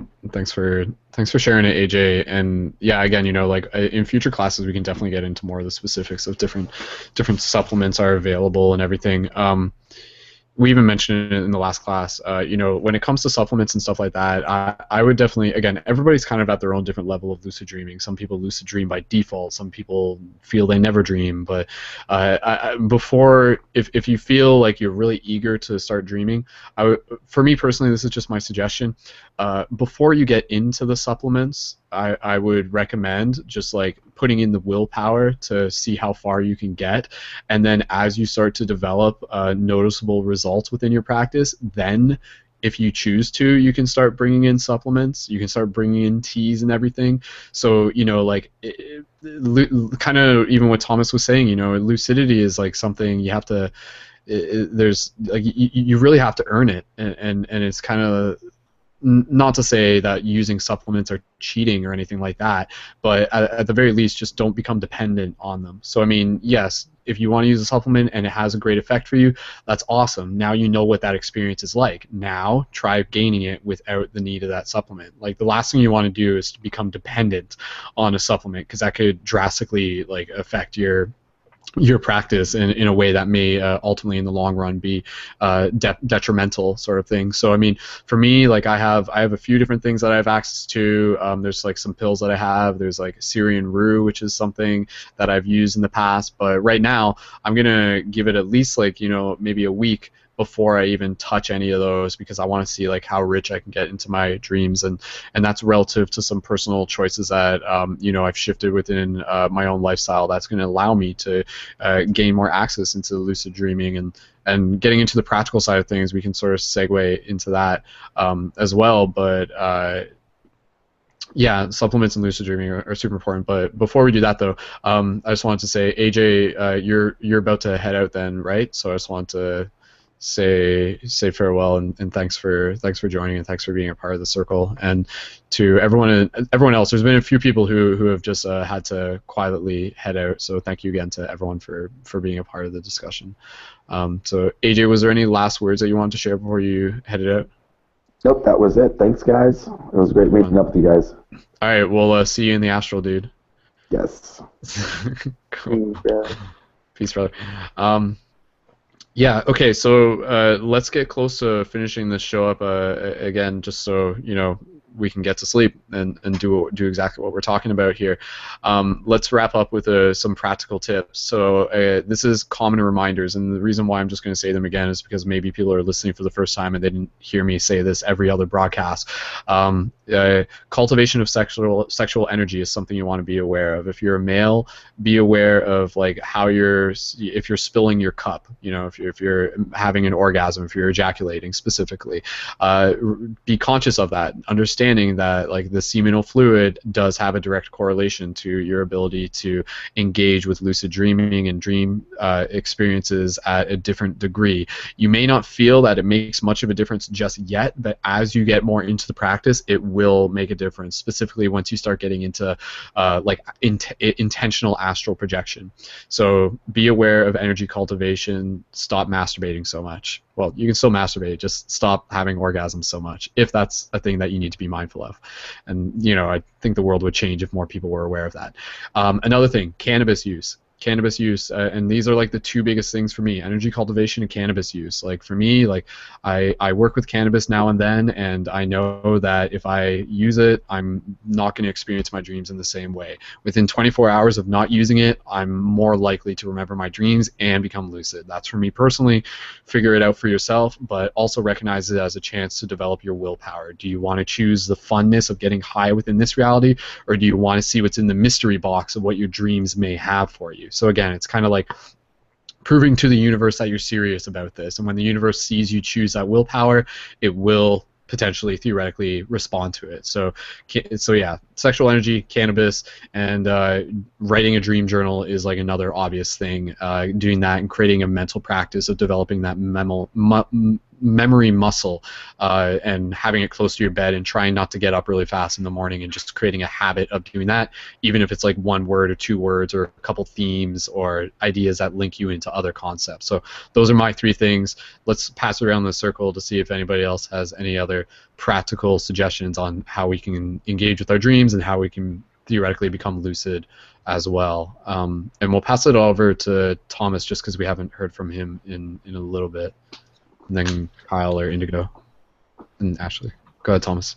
I'm glad you brought up the semen, because it's a funny subject, but in all, like, mystical practices, we are talking about three things. We're talking about vitality, which is your ability to hold energy, which is related to sexual energy. You release it.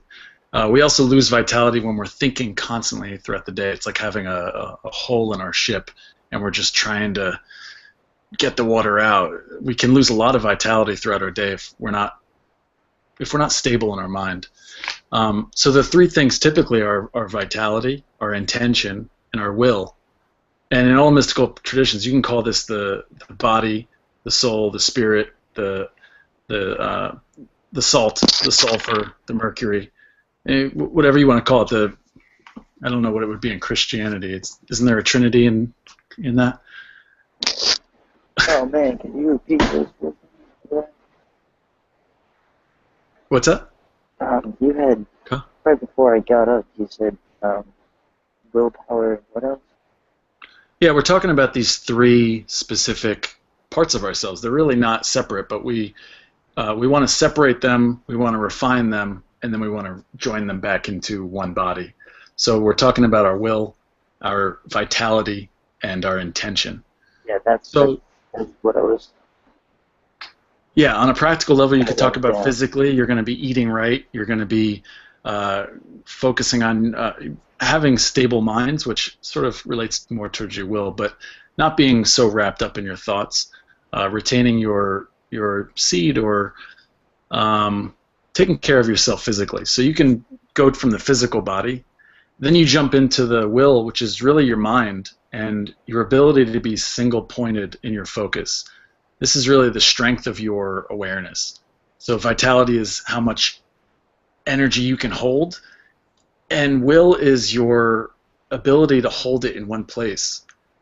So for that practice, we really need to learn how to calm our minds down. And the first practice, always in any mystical tradition, is taking an object and looking at it.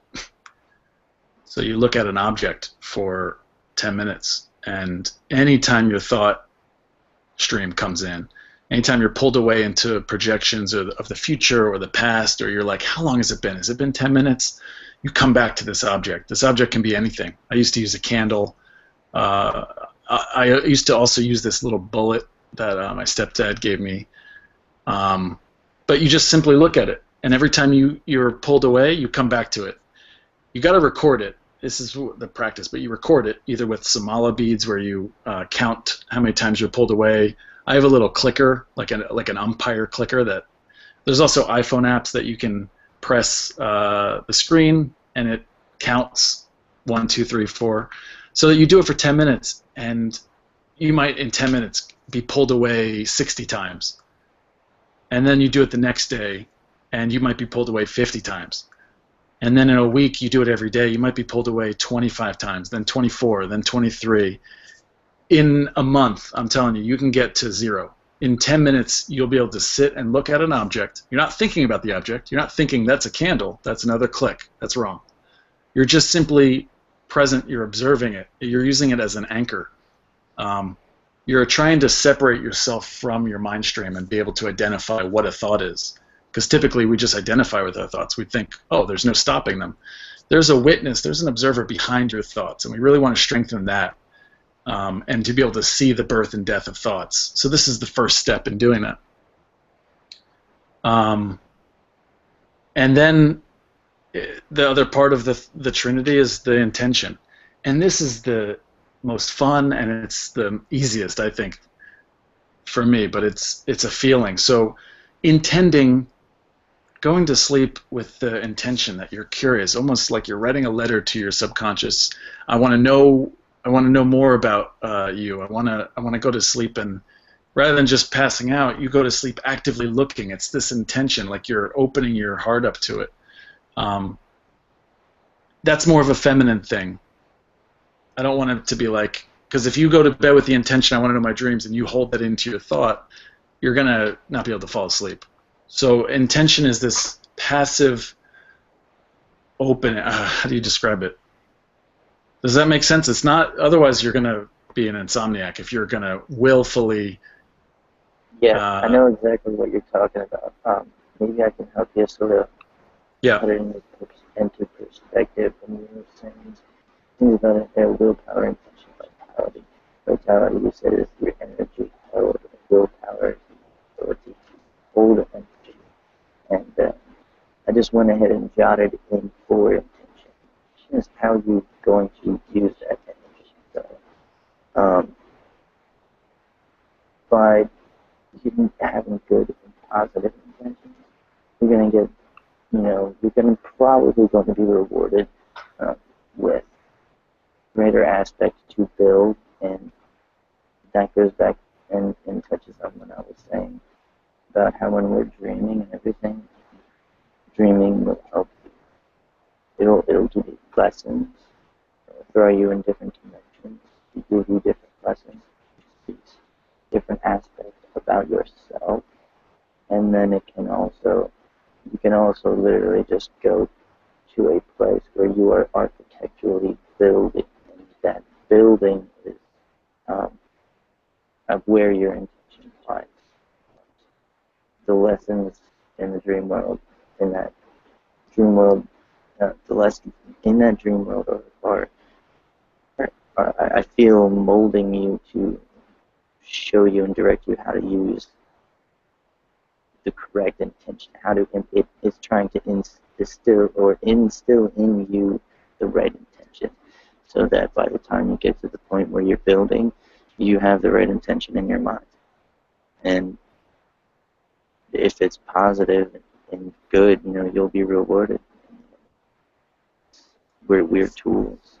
We are tools the universe is using to build some sort of paradise type deal, I guess. I don't know. Maybe. But Yeah, and also remember build. that dreaming is so much fun. So not to take it so seriously, just to come back from almost like a childlike perspective. You know how to sleep.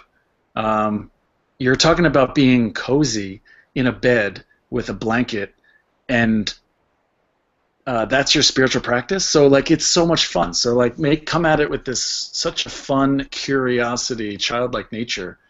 That's the intention I'm talking about. So intending, it's this more of a feeling than a willful focus. Those are foundational stuff, but more like practical stuff. It would just waking up properly, like you were saying, Brendon. When you're waking up, try not to move immediately. Try to recall what you were just experiencing. Even if you can have one word, our memory works by association. So you could have I was at high school. Oh, and then there was that person. Oh, and then that person was in the hallway. It works both ways through association. So if you can have one word, you can sort of piece together where you just were. So you want to stay stationary. You want to keep yourself motionless and your eyes closed. Recall the dream you're just in. If you can't remember a dream in the morning, it's typically easiest to remember a dream in the position in which you had it. So try to slowly move to your sides, to your back, to your stomach. You can more easily recall it in the position you were having it in. So try that.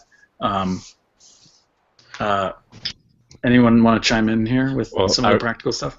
Oh, sorry. Actually, I'll just say one thing and I'll pass it to Ashley. I was just going to say, it's funny. I've observed that how moving into the same physical space where we've had our dreams. I've noticed this for me actually triggers potential memory of the dream. Where you're right, not just within the idea of waking up and then slowly moving back to the position, but waking up, going about my day, coming back later in the day, and as I'm about to go back to sleep and I start laying down, I suddenly get I almost smell or get a sense of the dream that I had just by being in that same spot, even though it's way later. So there seems to be some sort of correlating aspect between physical space and access to our dream memories, it seems, as well. Ashley, go ahead. I think what might be a good idea in some situations, I thought of this now, that when I dream of someone in my life, if it's positive, maybe I should, say hi to them, if I see them, or maybe message them and, catch up with them, and maybe it's a sign to, see how they're doing, and or if I'm dreaming of something negative, maybe it's a sign to say, okay, maybe you should take a break or step back from that relationship for a while and then reapproach it at a later point, or check in on that person to see how they are and see if something bad happened or, yeah. Yeah, that's a good point too. Thomas, go ahead. Yeah, just to add, in Aborigine cultures, I think it was oh God, I'm blanking. But if you had a negative dream about someone, it was your responsibility and theirs to heal it. So if I had a negative dream about you, it would be both of our responsibility in the morning when we shared them to resolve this issue. So they didn't think, dreams were these separate experiences happening only in our mind, but they took place in a shared collective space. So if you have a negative dream about someone, yeah, maybe you reach out to them, see how they're doing. But there's some healing there. And I just wanted to touch upon this because we talked about it earlier. Everything is working for your evolution. Everything's working for your awakening. So you're going up this mountain, and sometimes you need someone pulling you and coaching you and saying, hey, come on, come up this way. It's okay. One last step. You got this. But then you need someone who's also pushing you and is like, nope, you fell asleep. Wake up. Nope. So any relationship or circumstance or dream, anything, if it's negative, it's trying to wake you up. If it's positive, it's everything is working in your favor towards your expansion and your evolution. So if something shows up in your reality, it's a blessing. It has a lesson involved in it. So treat those nightmares with respect. They're trying to do the same thing as your guides. They're just doing it in a kind of a more aggressive way. Yeah, that's a good point, and that's almost like getting close to wrapping up the main discussion of the episode there. I like what you said there, though. Like, everything is happening for your awakening. I definitely feel that. So, like, I mean, making that small shift in the paradigm just allows us to sort of like step back and see any occurrence of just like, oh, why me, of just like, why this, in the sense of like, why am I receiving this? Like, what is the lesson behind this? I was just going to share literally just because this is like a dream that I had this morning when we were like talking about like lessons and stuff. And it was funny because within this dream, there was like a very literal lesson, and it was a very simple dream. It was very not super like fantastical, but like in it, I was like at a playground, and there was a bunch of us playing basketball, and then there was like another player who was there, but then he like got his feelings hurt.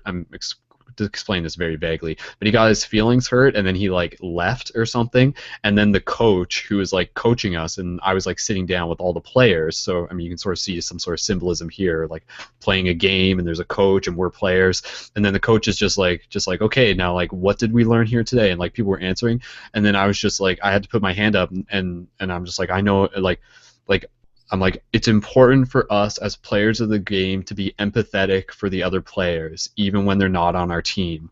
And then that was literally what I said. And so it was interesting. It's just like within the logic of the dream, that made sense. Yet for me to wake up and think about that, I'm just like, okay, yeah, like let's think about that. Like, let's have empathy for each other, because everybody is experiencing their own perspective within the game. And when we might be having fun, somebody else might be having a miserable time, and it's not our place to judge them, but rather to have empathy for them. So yeah, to be able to verbally have that come up within my dream is very interesting. And again, it goes back to this idea that sometimes dreams will be like incredibly magical and like a never-ending story kind of thing. Sometimes they'll be very mundane, yet there's a reason for that, and there's something behind the symbols. And so I mean, every dream, I mean, well, I mean, I guess that's a question, though. Like, does every dream have, like, a potent message in it? Not necessarily, maybe. Some dreams, as we can observe, may be incredibly mundane, when people have dreams of just, like, being at work sort of thing. But again, like, the lesson in that, I feel, depending on the individual, is, like, potentially just showing them that, like, hey, like, your waking life is like where your focus is on your waking life is bleeding over into your dream life. So if you stop working so much, you're going to start seeing the side effects occur within your dream space, sort of thing. So yeah, I mean, there's more thoughts on that, but those are just a couple things that I just wanted to mention. I don't know if anybody, or Thomas, do you want to reply to that? Or yeah, I just wanted to emphasize that dreaming is such a luxury. Like when you are trying to survive and pay your bills and make and eat food, and you don't really give a shit about your dreams or evolving your consciousness. So I just want to emphasize that if you're even listening to this or if you're engaging in these practices, how lucky you are and how grateful, and you should just feel like you should see other people and help them find this freedom. It's such a luxury, and we can't take that for granted. So, only being an alchemist where negative things come at you and you can absorb them because you're big enough that they don't hurt your identity, and you just put it back as good things, just like a plant takes in CO2 and gives out oxygen. You are just transmuting this negative energy into other more positive things. So be a beacon for that. Mm-hmm. Yeah, dream alchemist. Yeah, I appreciate it. Okay, let's get close into some of the final points. If there are any other practical tips that anybody else wants to share, there's a couple I can think of, but we'll just pass it around, or unless there's other points that people want to mention, and then we'll wrap up pretty soon. Indigo, go ahead.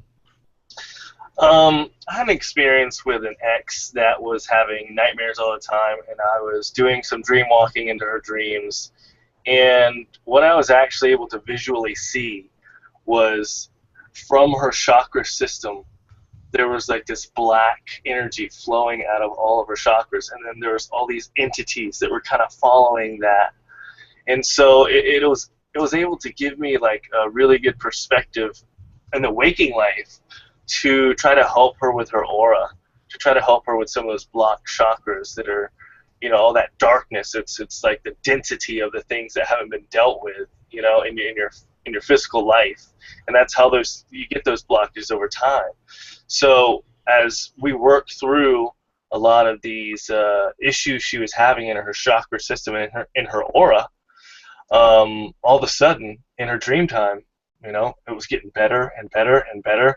And then it came to a point where I walked into one of her dreams and I was watching her, and there was almost no astral debris following behind her. You know what I'm saying? So in our dreams, it's still an aspect of our energies, and we do attract in our dreams situations or things or traumas that we have in our lives to work through. To be aware that if you're having nightmares, you're having bad experiences, that this is just something to help you work through. It's almost like there's a bully on the playground, and you're getting beat up by this bully. You're scared of him. You're scared of him. You get beat up every day, and then you have a dream one night, and all of a sudden in that dream you kick the bully's butt, and the next day you go back to school, and you're not scared of the bully no more. And just that interchange of not being scared of the bully anymore actually stops the bully from picking on the child. So that's a good point. Yeah. So, and again, it goes back to this idea of how dreams impact this reality and how this reality impacts the dreams. There's a symbiotic relationship there as well, and when we become more conscious of our dreams, we can allow ourselves to sort of use the dream space to conquer our fears. Like literally, someone could conquer a fear of heights within their dream. Someone could conquer a fear of water within the dream. Very, very practical things. Someone could conquer their fear of like wild animals or something by having a dream where they hang out with a bear and hug it or something like that. This is just very, very sort of trivial ideas, but again, they're actually quite real. And yeah, there's again, we can get into this on another broadcast, but the healing potential that dreams have, remembering that they are a space for healing as well. And yeah, I know there's a lot more to talk about that. Okay, so we'll again, any other practical tips that anybody else wants to share related to just how to interact with our dreams? Okay, or Thomas, go ahead, and then I'll share a quick one. I was just going to share the classic wake back to bed technique of highlighting the last early morning hour REM cycle. Those dreams in the early morning hours that are the longest and the most vivid. We really want to target those. We don't really care about dreams in the early nighttime because they're short. They last 5 minutes, then 10 minutes, then 20 minutes. The last dream is about 50 minutes long, and it's right before we wake up. So a wake back to bed technique sort of hacks your sleep, and you go to sleep for 6 hours, and then you wake up for about 15 minutes. And in that time, you could read a book on lucid dreaming. You could sit and activate your intention of the next place I'll be will be a dream. So you basically just woke up just before your last REM cycle, and now you're going to go back to sleep with the intention, I'm going to become lucid, I'll recognize the dream, and even having an idea of what you might want to do when you're lucid. You fall asleep, and you're jumping right into a big pool of dreams. So with that strong intention, you can very easily get lucid. So that's just a classic technique to utilize. For sure, yeah, and that was actually I was gonna mention the wake back to bed in some degree as well, and yeah, like even like when you wake up, like go stretch, do a bit of yoga, get some fresh air, but don't eat anything necessarily, you know, like keep that empty stomach and stuff like that. Yeah, like it's that is definitely a way that for me, I'm gonna do that. I'm gonna set my alarm for like 5 a.m. So like I'll just get a regular sleep, you know, and then between 5 a.m. and 7 a.m. like that will be like my intentional lucid dreaming, and even like meditating for like 10 minutes before you go back into sleep can also again, you know, Thomas was really emphasizing this, and we didn't get too into it, but it is really important. The practical practice of being able to focus on one thing at one time as a mindfulness meditation practice, and then understanding that within dreams that relays over, because like within a dream, if you become lucid, it allows you to like remain calmness and focus within that present moment, instead of being like, oh my god, I'm lucid, this is so exciting, and then you just end up dissolving back into the dream, or you wake yourself up potentially. The being able to focus on one thing at one time, it helps you focus that laser that focus, which there's more to that, and we'll definitely get into it. As a practical tip, this is something, and I'm curious if Thomas has actually ever heard of this technique, because it's something that I've never read anywhere. Actually, there's two techniques that I can suggest, but here's the first one, and it's just like one that I just like naturally do. When we're sleeping, when I sleep, I have a dresser at the end of my bed. So when I sleep, I have the option of like putting my feet on the dresser, like not on the dresser, but like against the dresser, so that my feet are like flat against the side of my dresser. This could be a wall at the end of your bed. And then when I'm dreaming, what I actually do is that I actually sort of convince my mind, using my imagination, that my feet are actually on the ground. So my feet aren't against the dresser, but I'm actually like vertical. So I'm not lying horizontal, but I'm feeling the dresser as ground underneath my feet. And then for me, this actually does give a potential like segue into like more awareness within the dream as I'm falling asleep, and as I'm potentially trying to have a waking-induced lucid dream. Wild would be the term for that. So yeah, that's something that you guys could try play around with. Try putting your feet against a flat surface near the edge of your bed, and imagine yourself standing vertical as you're falling asleep, and play around with that, because I've never read that anywhere. But I don't know, Thomas, have you ever heard anything similar to that, or?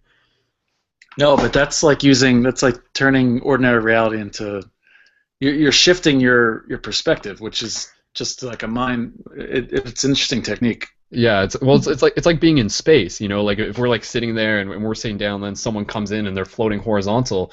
From their perspective, we're actually flipped upside down. And so again, it's all a matter of perspective. There's a scene in Ender's Game where that exact same thing happens, which is really funny. Yeah, so okay, so that would be one technique. Another technique that I have, and this is an interesting one. So what you can do is put your hand somewhere on your body, maybe on your chest, on your leg, or on your arm. And what you're gonna do, you're gonna take one digit of your finger, so you're just your index finger, and you're just gonna tap. You're gonna tap your body lightly. So like it's not going to be like enough movement that it will actually keep you awake, but literally just like, if you're in the video, for those of you listening, but yeah, I'm just like literally just like with the tip of my finger, just lifting it up and putting it down, kind of like playing a single key on a piano. And you're just repeating this. You're literally repeating this, and you're using this as a point of focus. So you keep tapping this and you keep tapping this, and this is actually trying to work towards the idea of a wake-induced lucid dream. And then what you're actually going to do is you're going to tap, and you're going to do it maybe to like a count of like 30 or a count of 20. And then when you do that, what you're actually going to do is you're going to take your hand and you're going to plug your nose, and you're going to try breathing in and out. Now, obviously, when you're awake, you won't be able to breathe. You're just like, okay, I'm still awake. But this is the idea, is because eventually what you're going to, theoretically, this is the potential of it, and I've still yet to fully get to this point, but I have the potential to soon, is like you'll be tapping, and then you'll plug your nose, and you'll go to breathe, and you'll still be able to breathe. And the reason is because you're actually dreaming at that point. And then from there, that actually becomes like your trigger into the idea of like, okay, now I know that I'm dreaming. And so again, that's kind of a wake-induced lucid dreaming method there. Does that make sense? And Thomas, maybe have you heard something similar? I'm sure. Yeah, I think it's called the finger-induced lucid dream. Yeah, something like that. Yeah.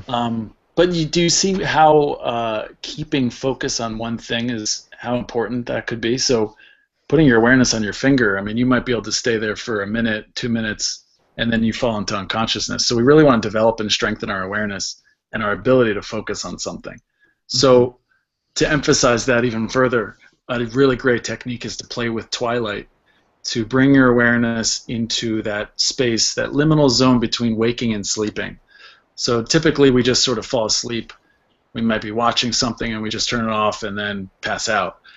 But bringing your awareness into that twilight phase where you're right before you're about to fall asleep, you might see the hypnagogic imagery, you might see flashes of light or flashes of images and stories, you might hear sounds. Just after that, if you can relax and you can be that observer behind all the stuff, just after that is sleep paralysis. So if you can remain present during it and relax enough, you're going to basically put your body to sleep.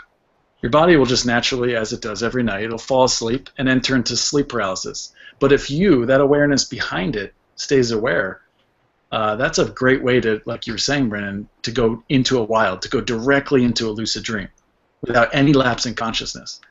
Because there's two ways to get lucid. You either get lucid from a dream you're already having, something weird happens and it triggers your awareness, you do a reality check, and you become lucid. Or you go directly in.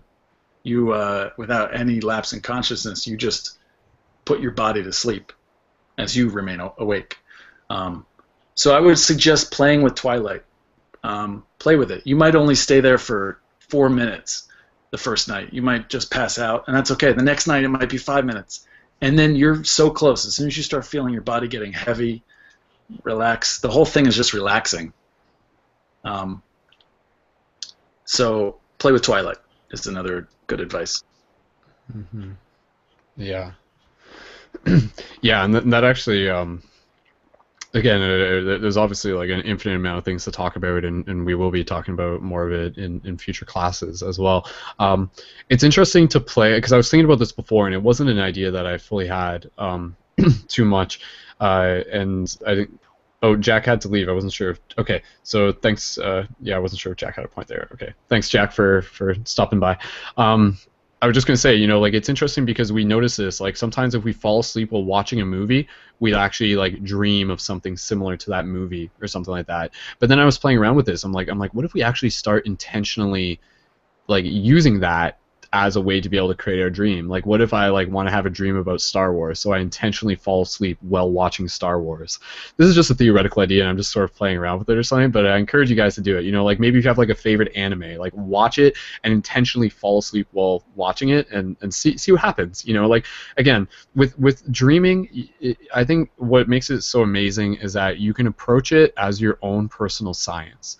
Like, you are your own experiment. You are your own scientist. Like, your results are based on your own, like, what you put into the experiment. So change your variables, and you'll be able to see what happens out of it. And I love the term esoteric science, because, like, that actually, like, that's an actual term within, like, the sort of Gnostic teachings, and that's actually referring to the practical ways as to how, like, one can actually become more conscious within this state, in the dream state, and that's where we get into, like, the actual like again, you know, like if you were to say to a scientist, lucid dreaming is real, they would be like, oh, well, I can't, you know, how do you prove it? And you could actually say if you follow this method, you will be able to do it. And they would say, like, you know, like meditate, do mindfulness practice, cultivate your energy, refrain from doing certain things, and you will lucid dream, sort of thing. So again, like the science, using the word science sort of refers to this idea that there literally are patterns that one can initiate within their own lifestyle that will activate the dreaming experience. Yet, again, these patterns often require willpower, and not everyone has this willpower, but that in itself is like a threshold to sort of see, like, do you want this? Like, because even as Tom was saying, like, dreaming is like it's a privilege, it's a gift, it's something miraculous and amazing and beautiful, and I'm sure other beings in the cosmos might not dream in the same way we do, and in some ways they may be envious for it. So when we recognize dreaming as a gift, we can sort of hold it with more value and sort of approach it with a degree of reverence or respect in some way. At least those are just a couple thoughts off the top of my head. I know Ashley or Kyle, I think both of you guys have something to say, or maybe just Kyle. Not sure if Ashley did. Kyle, did you have something to say? Yeah, I've always got something to say, man. Did you, Amy? Or Ashley? Okay. Does Ashley, did you have something to say? Maybe she didn't. Maybe? No? Did your mind blow up there? Ashley, you got your mic muted. Oh, go ahead. I was just taking it all in and just thinking about that basically with dreaming, I love the idea of we're able to kind of, you know, we don't have to listen to what anyone else, you know, has in mind, and we can just kind of, it's always good to like take other people's ideas, but you're like the creator, and you could play around with different things to create your own experience, and someone else can play around with those same things and create such a different experience from what you have, and it's, you have endless possibilities. So yeah. Yeah, I was kind of like just inwardly reflecting on the fact that for a while, man, I haven't been able to recall my dreams very good or very detailed or anything like that. Probably like the entirety of the past year. For some military career, it's been really hard for me to hold me. Sorry, Kyle, I'm having a hard time hearing what you're saying. I don't know if you want to just maybe mute your mic. There we go. Just say that last little bit again. You good now? Yeah, that's better. Thanks. Oh, no, it's just been a while for me to recall my dreams. I don't really know why that is. For a while there, I just had a really hard time getting to sleep. When I did, I would have really crazy dreams. And dreaming and sleeping for me became not a luxury, and it was just, you know, because it was just difficult to do. But, I mean, recently, like, I just haven't really been able to recall my dreams very well, but very frequently, like, for many years, a lot of my dreams have revolved around aliens and alien craft and being in those craft and communicating with alien beings or other dimensional beings, and all up into like a plane of light and everything. It's been really crazy. Yeah, it's just been really bizarre. There's just been like for years a reoccurring pattern of sort of like other dimensional beings. I think we could just be mistaking aliens for other dimensional beings, but anyway, but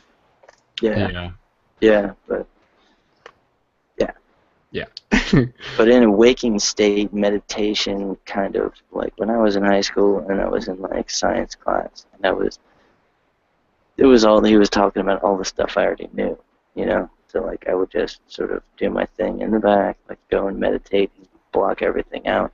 Well, me and this group of friends had this thing that we called shifting, you know. For how odd and weird, you know, for me to stumble upon the paradigm shift thing. Thought that was really cool when I saw it. We did this thing that we called shifting, which would be to go and meditate, and we would meditate and activate like our crown and in our stellar gateway. You know, we didn't know what we were doing, but that's what we were doing, and going to other worlds and being there and doing what we had to do there, whatever it was. It was just really weird, but it was our way of maybe just escaping where we were. When we meditated and we went to these different places, we went there together. And we were all there together. When we came out of it, more often than not, we had the same experience. So we called ourselves like, you know, the Guardians or whatever, because it's just something that we could do. And we started doing it like, quite frequently. And that's just all led up into that. Basically. Wow, man. Yeah, that's really interesting. But And that definitely. Go ahead. Yeah, it's just like the being awake and meditating and going into that space and kind of putting yourself in that area.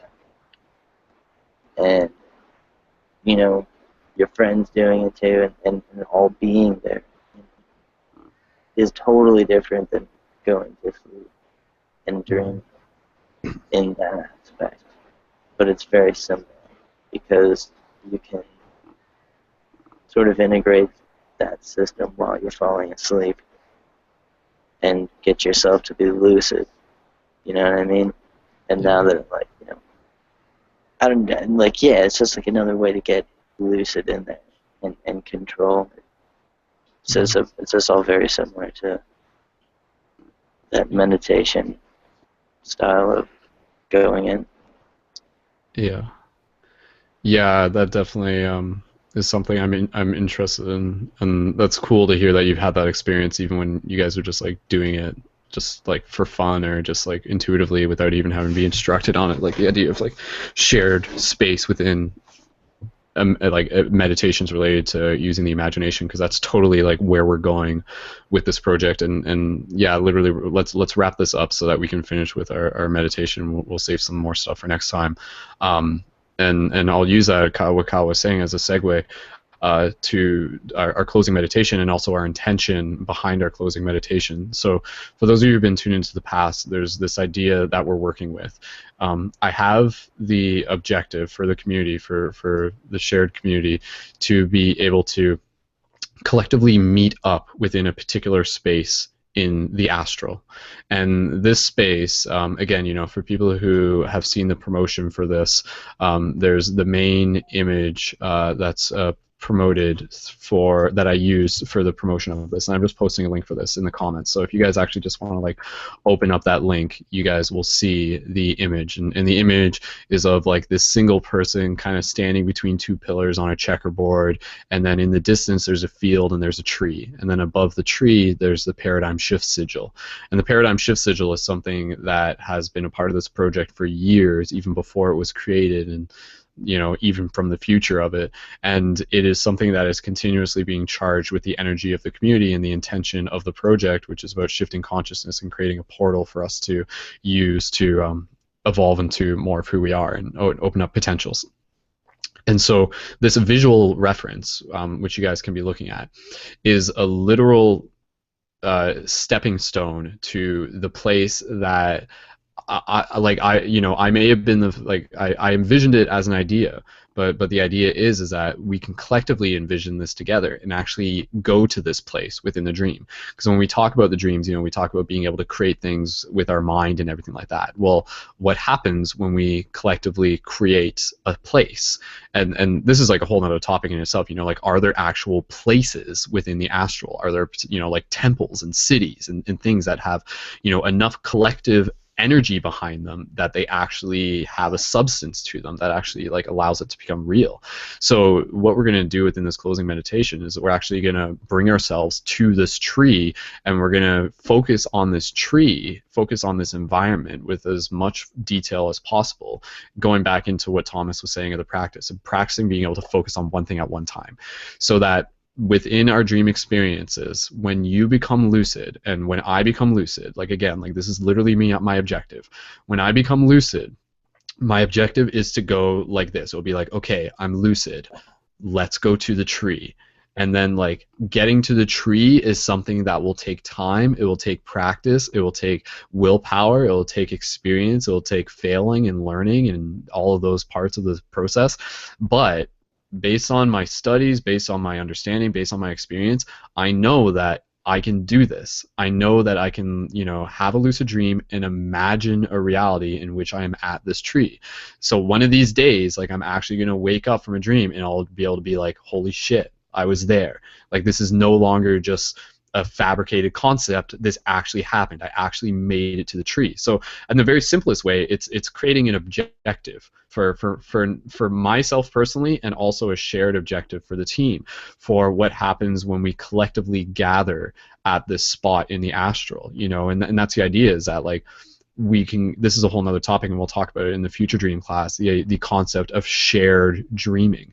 Can multiple people meet each other within the astral, and can they literally communicate and wake up and be like, dude, I saw you in the astral, be like, dude, I know, and then be like, this is what happened, this is what happened, and you know, have that correlating story and actually have it match up. Again, all signs point to the possibilities of this being, yes, this is possible. So again, what we're going to do within this closing meditation is we're going to focus on like walking into this field and visualizing this tree and just focusing on that. This won't be a long meditation. And then having that, building that image within our mind, and not just for us here within this class, but for the people who are listening and for the people who are going to be listening to this in the future, literally hundreds of people who are going to be listening to this, as more people begin to put their focus towards creating this construct based on, again, as a theory, this actually like creates substance towards this thing becoming more real. And this tree, you can think of it as like a sacred space. It will be like a sacred circle. It will be a place for us to gather and for us to like celebrate around and to talk around, sort of thing. But yeah, so we'll go into a closing meditation with that. But does anybody have any thoughts on that? And I just gotta say, we have a new player who has joined the game. I just want to give a shout out to Katerina, who has joined. And hey, Kat, does your mic work? Can you hear me okay? Yes, we can hear you. That's awesome. Oh, sweet. You have no idea how much trouble I was having trying to get this connected. So congratulations. Am I catching this like sort of at the end because you're doing a meditation? We're close. Yeah, we're getting close to the end. Cool. But yeah, I was just going to say, guys, what are your thoughts? Or let me just ask Thomas first, but and then anybody else. But Thomas, what are your thoughts on like this idea that I was saying? Is this realistic? Is this possible? Any tips and tricks on how to achieve this sort of thing? I've had a couple experiences with shared dreaming. So in my experience, and this is what I love about dreaming, is know through direct experience. You can't take my word for any of this. Yeah. So know for yourself through direct experience what is possible. But creating shared landscapes in the astral with enough intention and enough collective intention, these places become more solid. So yeah, let's do it. For sure. Cool. So you heard it, boys. It's possible. So again, like that's what motivates me. The fact that like it's a simple idea, but it's possible. Therefore, it can be experienced. And I'm looking forward to being able to, like I said, have that lucid dream where I get there. But yeah, did you guys have any other thoughts? And Katerina, Ashley, Kyle, did you guys have any thoughts on that, or even just? I think I caught the tail end of it. You were describing like the idea of being able to have shared dreams. Being able to have shared dreams around meeting up around this tree within the astral. If you check the link in the comments, like the promo image that you've seen, so like that's where we're going. That's what we're creating. Let me see. Oh. I absolutely Yeah. believe it, bro. I absolutely believe it. Like I told you earlier. Can you just hold your mic? Oh yeah, sorry. Perfect. Yeah, I absolutely believe it's possible, man. Like I said a little bit earlier, man, we used to do something very similar through meditation, so I do believe it's very possible for this to completely manifest 100%, yes. Cool. Awesome. Cool. Yeah, like I said, we'll get into the meditation in the next minute, but since Kat just joined, Kat, did you want to, is there anything you feel called to share? I mean, we've talked a lot in this class. Yeah, I'm sure.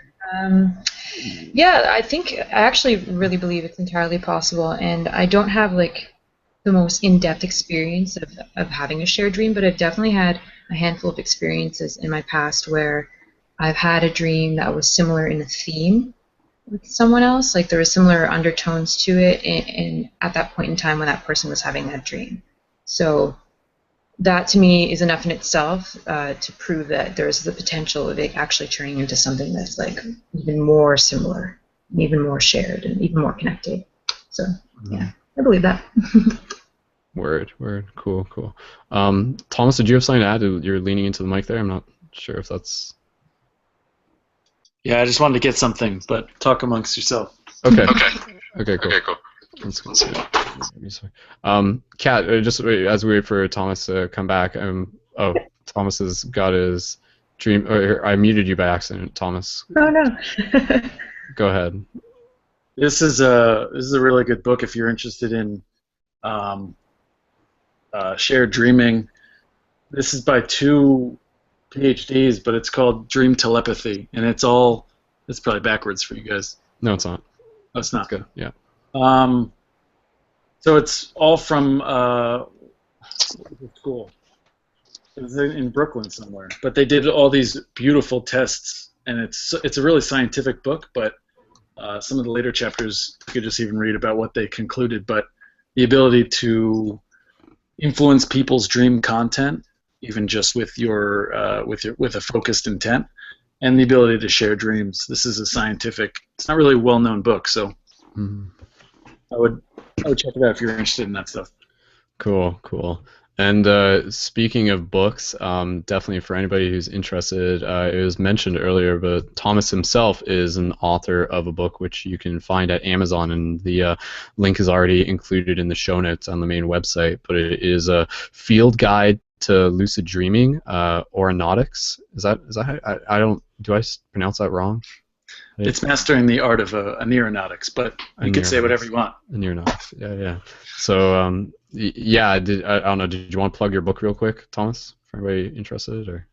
Yeah, it's a book. It's for me, I always wanted a book that was very accessible. A lot of books out there are either really woo-woo-y or really scientific, and both are great. But I wanted a book that was very accessible and laid out in a very easy to understand way. So the book is a guide to lucid dreaming, a field guide to lucid dreaming. So it's almost as if you're going to this other country, but in this case you're going to this inner world, and it's all about how to navigate that inner realm and master that domain. So awesome. And so people can Google Thomas Peisel and that will show up, or and it's ThomasPeisel, or look up Field Guide to Lucid Dreaming, and yeah, you can find that on Amazon as well. And also another website which Thomas is related to is dreamlabs.io. That's correct, right? Yeah, cool. And there's again, there's some more videos on there, and yeah, definitely stay tuned. And thanks again, Thomas, for being here, man. I really appreciate you taking the time to share with the discussion here, adding the value to it. So cool. Yeah, it's been fun. It's been fun. Cool. Well, definitely. Yeah. Well, like I said, there's a lot more to talk about. We'll save more for another class. Thank you so much, everyone, for listening to this. Let's get ready to go into our meditation. And just a quick plug before we do that, reminding people to, again, after this broadcast, there's our admin hangout on Thursday, but even more exciting is our full moon journey meditation coming up on this Sunday, which is the 22nd, I believe, of May. And so this will kind of be like a taste of what you will experience with the journey meditation, but the journey meditation are really focused on using our imagination. So you can think of it less of like a meditation in a traditional sense and more of like a waking dream is kind of the best way I can describe it. So it's using the power of storytelling and imagination to really allow you to get into some rich experiences and explore yourself and all sorts of cool stuff. So definitely tune into that. So again, that's Sunday at 9 p.m. We'll be going live for Paradigm Shift Radio episode 134, and that's the full moon global meditation. So tell your friends. Cool. All right. Let me just double check before we get into our meditation. Did anybody else have any just anything they want to share, comments or anything, I think we're okay to move into it. Okay, perfect. All right, guys. So again, for people listening to this, please feel free to join in. We'll keep this short. This won't be a long meditation. I just kind of want to give you a brief run through in this. But again, as we're doing this meditation, we're also putting our shared intention and focused imagination towards adding substance to the creation of this shared space within the astral. So again, it's very simple. It's an open field with a tree in the middle. The tree can be however magical you want it to be, and with the paradigm shift sigil floating over top of it, which may be there, it may not be there, it might be partially invisible. It is there. If you don't see it, it's just invisible, but it's still there. And so again, that paradigm shift sigil kind of looks like a compass in a very simple way, but you can look at that sigil and begin to sort of remember what that looks like and use that. We'll get into this more, but use that as a portal traveling within the astral realms, and that sigil will be involved with more of the ongoing process of this project as well. So let's all get nice and comfortable and begin this meditation practice. So I invite you guys, everyone in the hangout here, to just relax yourself, and everyone listening to this, to just find a place where you'll be able to maintain a degree of stillness. Understanding that as we find that place of stillness and prevent ourselves from fidgeting, it allows our mind to keep the focus on strengthening the integrity of our imagination and of our focus. So just before we even begin focusing on the breath, just relax the shoulders. Just move the shoulders up and down if you need to. Release any tension. Straighten up the spine. Imagine someone pulling like a string from the top of your head, and just straighten up the spine just an extra ½ inch. Good. And then from here, we'll begin simply by connecting to our breath. So gentle inhales, and gentle exhales. Again, just continue to focus on the breath. Inhales, exhales. With each exhale, just allowing yourself to become more relaxed, allowing the breath to guide you into the space within you.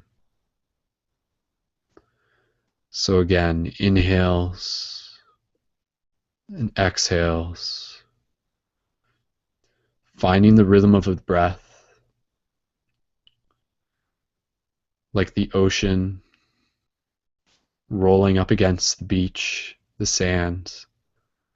The inhale meets the exhale, and the exhale meets the inhale. One seamless movement, an infinity loop in itself. And so as we continue to have our focus on our breath, allow that to relax you into this place of deeper focus. And then from here, we'll begin to bring our imagination to the forefront of our minds. And so imagine yourself in a field, and off in the distance, excuse me, and off in the distance, it's a rich field with lush green grass. And off in the distance, you can see the tree. And even here, let's bring awareness to our sensations. So you can feel the air, the cool air on you. Even reaching down, you can feel the grass grazing the tips of your fingers.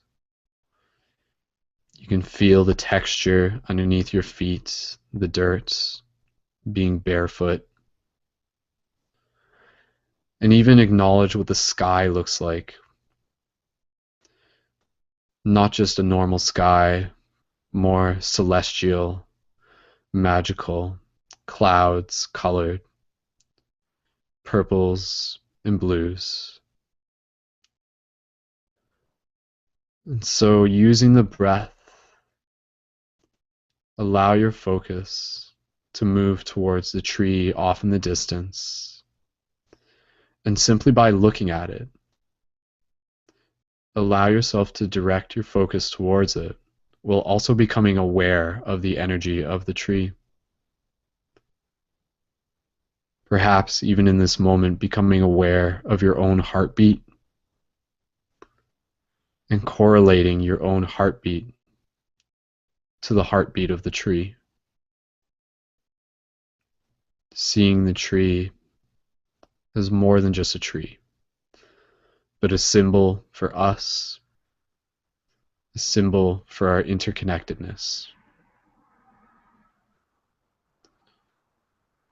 And so from here, let's slowly begin to walk towards the tree, with it still far off in the distance. Begin observing what the tree looks like. Begin creating it within your minds.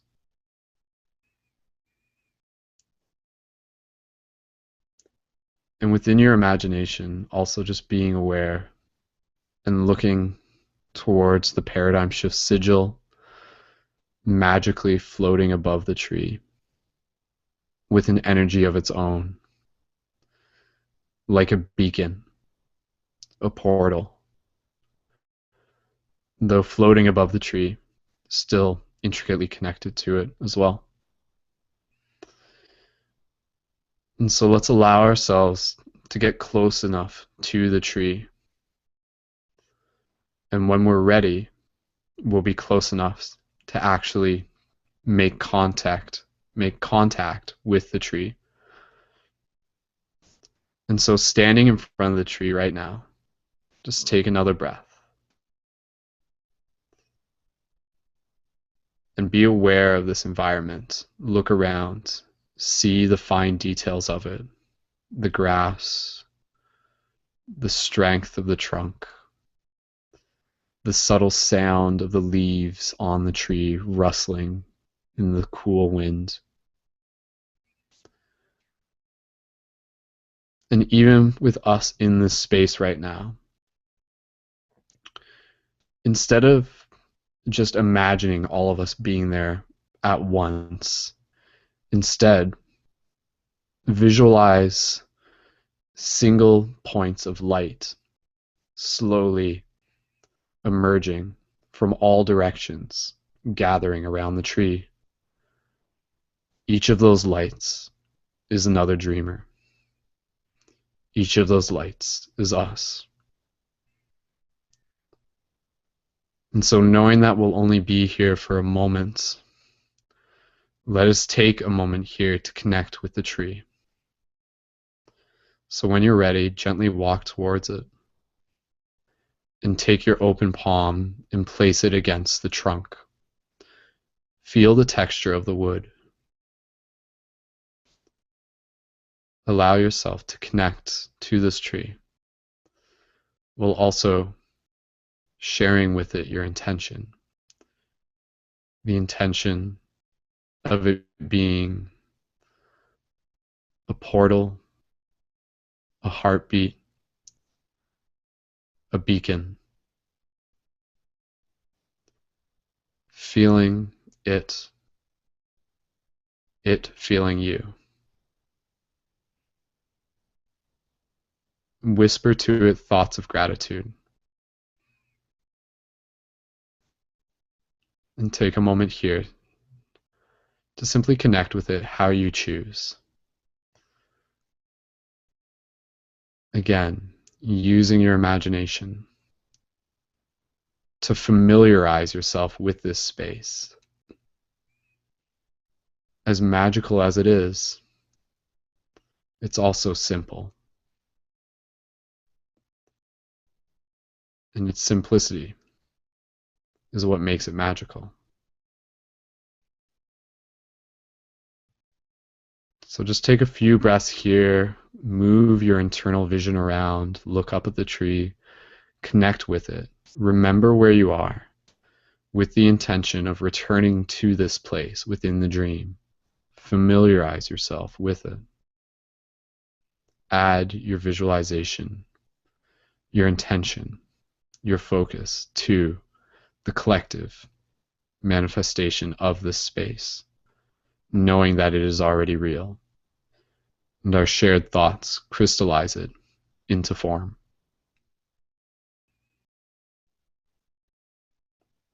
So if you want to, even imagining yourself just sitting down in front of the tree, going into a meditation within your meditation, and just connect with a few simple breaths here before we conclude.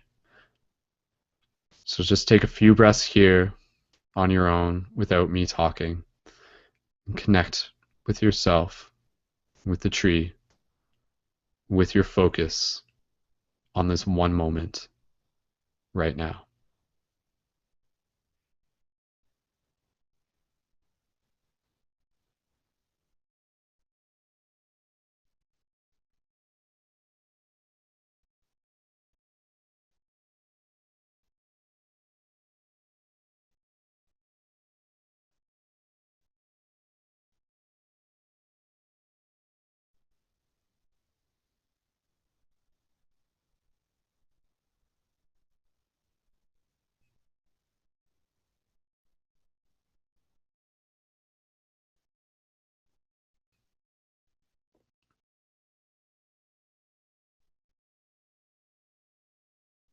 Just a few more breaths.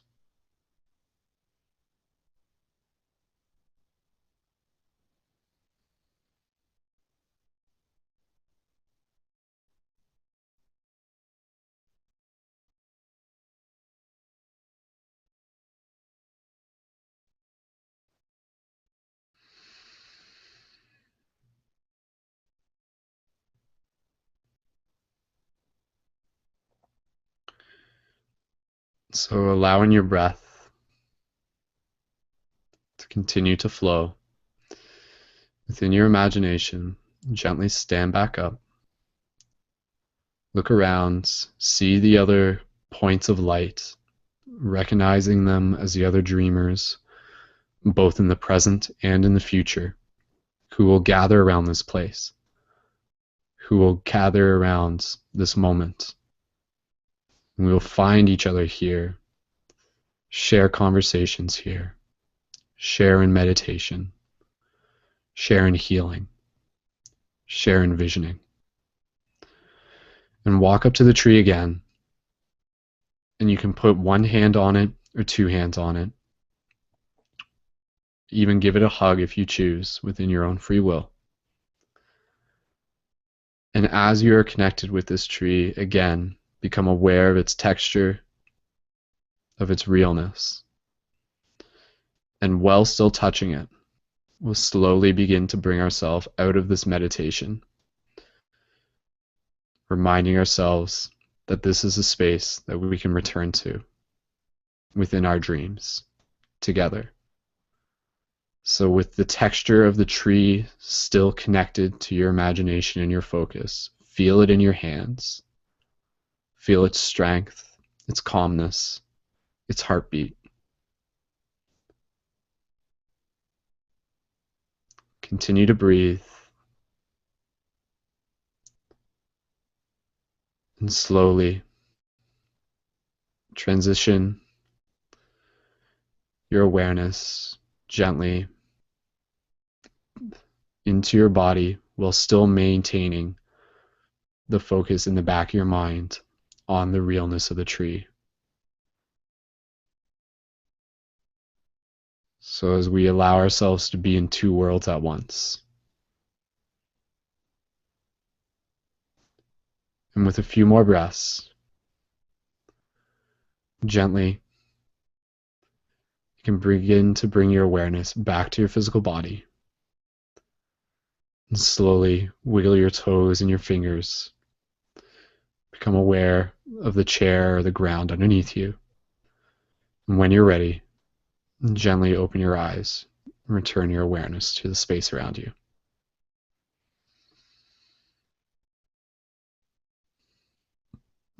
And as you do, encode this memory. Remind yourself of what it felt like, what it feels like, a flavor to it. create that space for it within your memory, within your mind, and within your future with gratitude. Aho.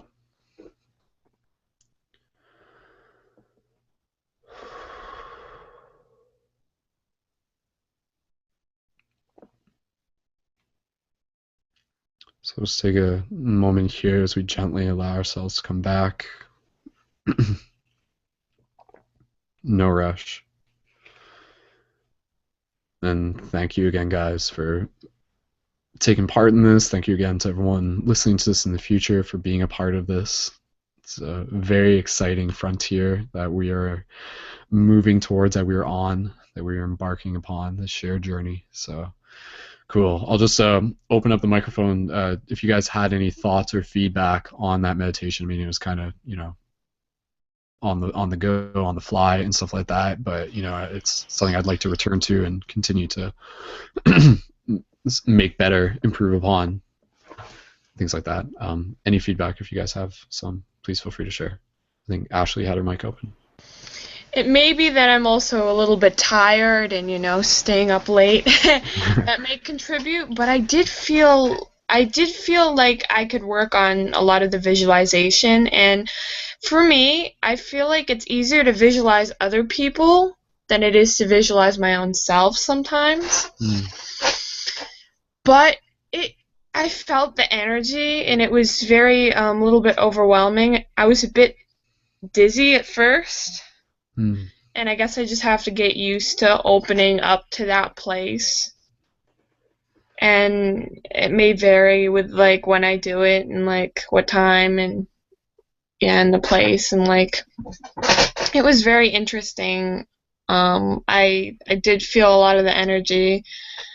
And, yeah, it was a lot.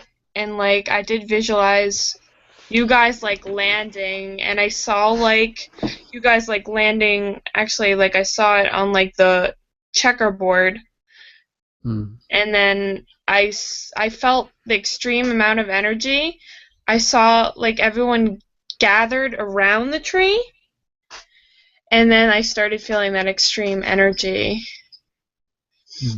And then I felt like there was a light around everyone. And then I just saw the individual light, and everyone kind of, like, disappear, and I just saw light, like pieces of light around. It was very interesting. Wow. No, thanks for sharing, Ashley. That's good information to gather as well. So thanks for sharing. And yeah, I mean, like, for me, that's an important reminder of just, like, again, you know, I know what my experience is like, but I understand that other people have different relationship with energies, and meditation can be a very different thing for different people, and yeah, and just, like, being able to be mindful of that, and, like, using, like, techniques for keeping people, like, grounded, and you're right, like, maybe sometimes the energy can feel overwhelming, and that's, like, something we're still sort of learning together, is, like, how to breathe through that and things. So I mean, yeah, like, I'm learning alongside with you guys. But no, that's good feedback. Any other thoughts and comments on that? And again, you know, like, how to make it better, how to work towards it, what worked for that, anything that you guys want to share? Kyle, go ahead. Yeah. Yeah, man, that was really cool, man. I was there. I saw it. I was nice. There, man. I was there. I saw it, man. No, that was cool. Okay. Very cool. That yeah. Cool. Building a place like that together is, like, fun. Yeah. It's just a very, very fun experience. That's fantastic, man. Yeah. Cool. Well, thanks, man. Thanks for adding your focus to it. Building. Absolutely, man. Like, project like that isn't, you know, too difficult for me, because, like, in the past I've done it before with my buddies. You know.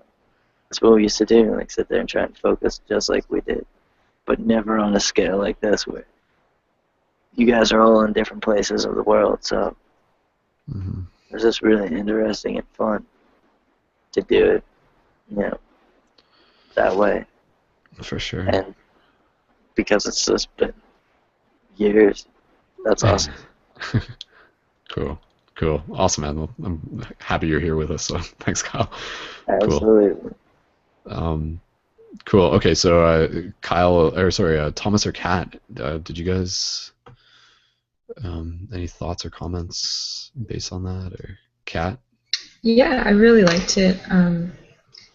Initially, I was trying to visualize the image, the truth in the image that you had. But then my mind kept going back to this huge willow tree that used to be in this park, or probably still is in this park, near my old neighborhood as a kid. So I just decided if it keeps coming up, I'm going to go with it.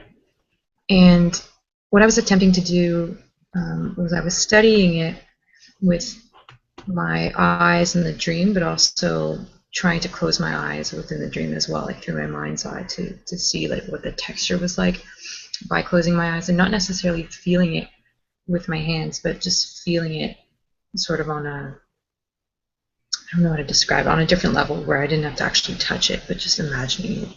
And it was kind of cool because it took on these other layers. And then I eventually got to the point where, so yeah, I was touching the tree, I was feeling the branches and the leaves, and they were dancing in the wind, so every now and then they would just like gracefully touch my skin. And then eventually what ended up happening was, as soon as you mentioned like all of us being there, you guys just kind of like dropped down. It was just like a stream of energy, and then it just like dropped down, and I saw all of you, or I envisioned all of you. And then after that point, the tree sort of took in your essences, and then you guys each individually turned into like these little glowing pearls of energy, and then you disappeared. And then, yeah, and that was like the most vibrant part of it that I remember. So it was really cool. I appreciate that. Cool. Thank you, guys. Cool. Yeah, I had a very similar experience to that. Yeah. Just, awesome. Yeah. That's cool. Yeah. Cool. Awesome. Absolutely. Is Thomas here? Thomas, are you there? I think he might have stepped away for a second, possibly. He might still be. He might still be there. Oh, yeah, there is. Yeah. No, I got to head to bed, but my only thing with that, I loved it if you could just activate all 5 senses while there. Right. Yeah. It's an exercise again in focus. How well can you activate all those senses? But I'm about to head to bed. Yes. I could just say one last word about how awesome it is that you're going to go to sleep right now. Every single one of us is going to go do that. Yeah, we're probably. Let's get curious and begin looking. Look tonight, because you're going to dream like right now. So. Yeah. Yeah. I had a very similar feeling on that as well. Yeah, and that's what we're aiming for. So I mean, who knows? Tonight could be the night. Maybe I'll get to the tree tonight. Yeah, we're just about to wrap this up. If Thomas, you're okay waiting for 1 second. I think Ashley just had Ashley, you just wanted to say something as well? You know, yeah, I'll say something. I just think it's like a great experience, and I'm always interested to see like different people's perspectives on different things, and I like to like, you know, of course I can't envision it exactly like they do, but I love to hear people what they envision, so I can envision it in my own way. Yeah. And it's very interesting. Yeah, and then our visions kind of add on to each other's visions. Yeah. Yeah, it's very, very dynamic. Create Cool. a whole new world. All right, so yeah, so a whole new world. So whole new world. Wow. Okay, guys. So we'll get some more singing in on future broadcasts for sure. So let's officially wrap this up, and yeah, just as we finally move into the final stages of this, just giving a huge thank to everybody who has been tuned into this, wherever you are and whenever you are. Please share this show with your friends. That's a huge way to help with the shift.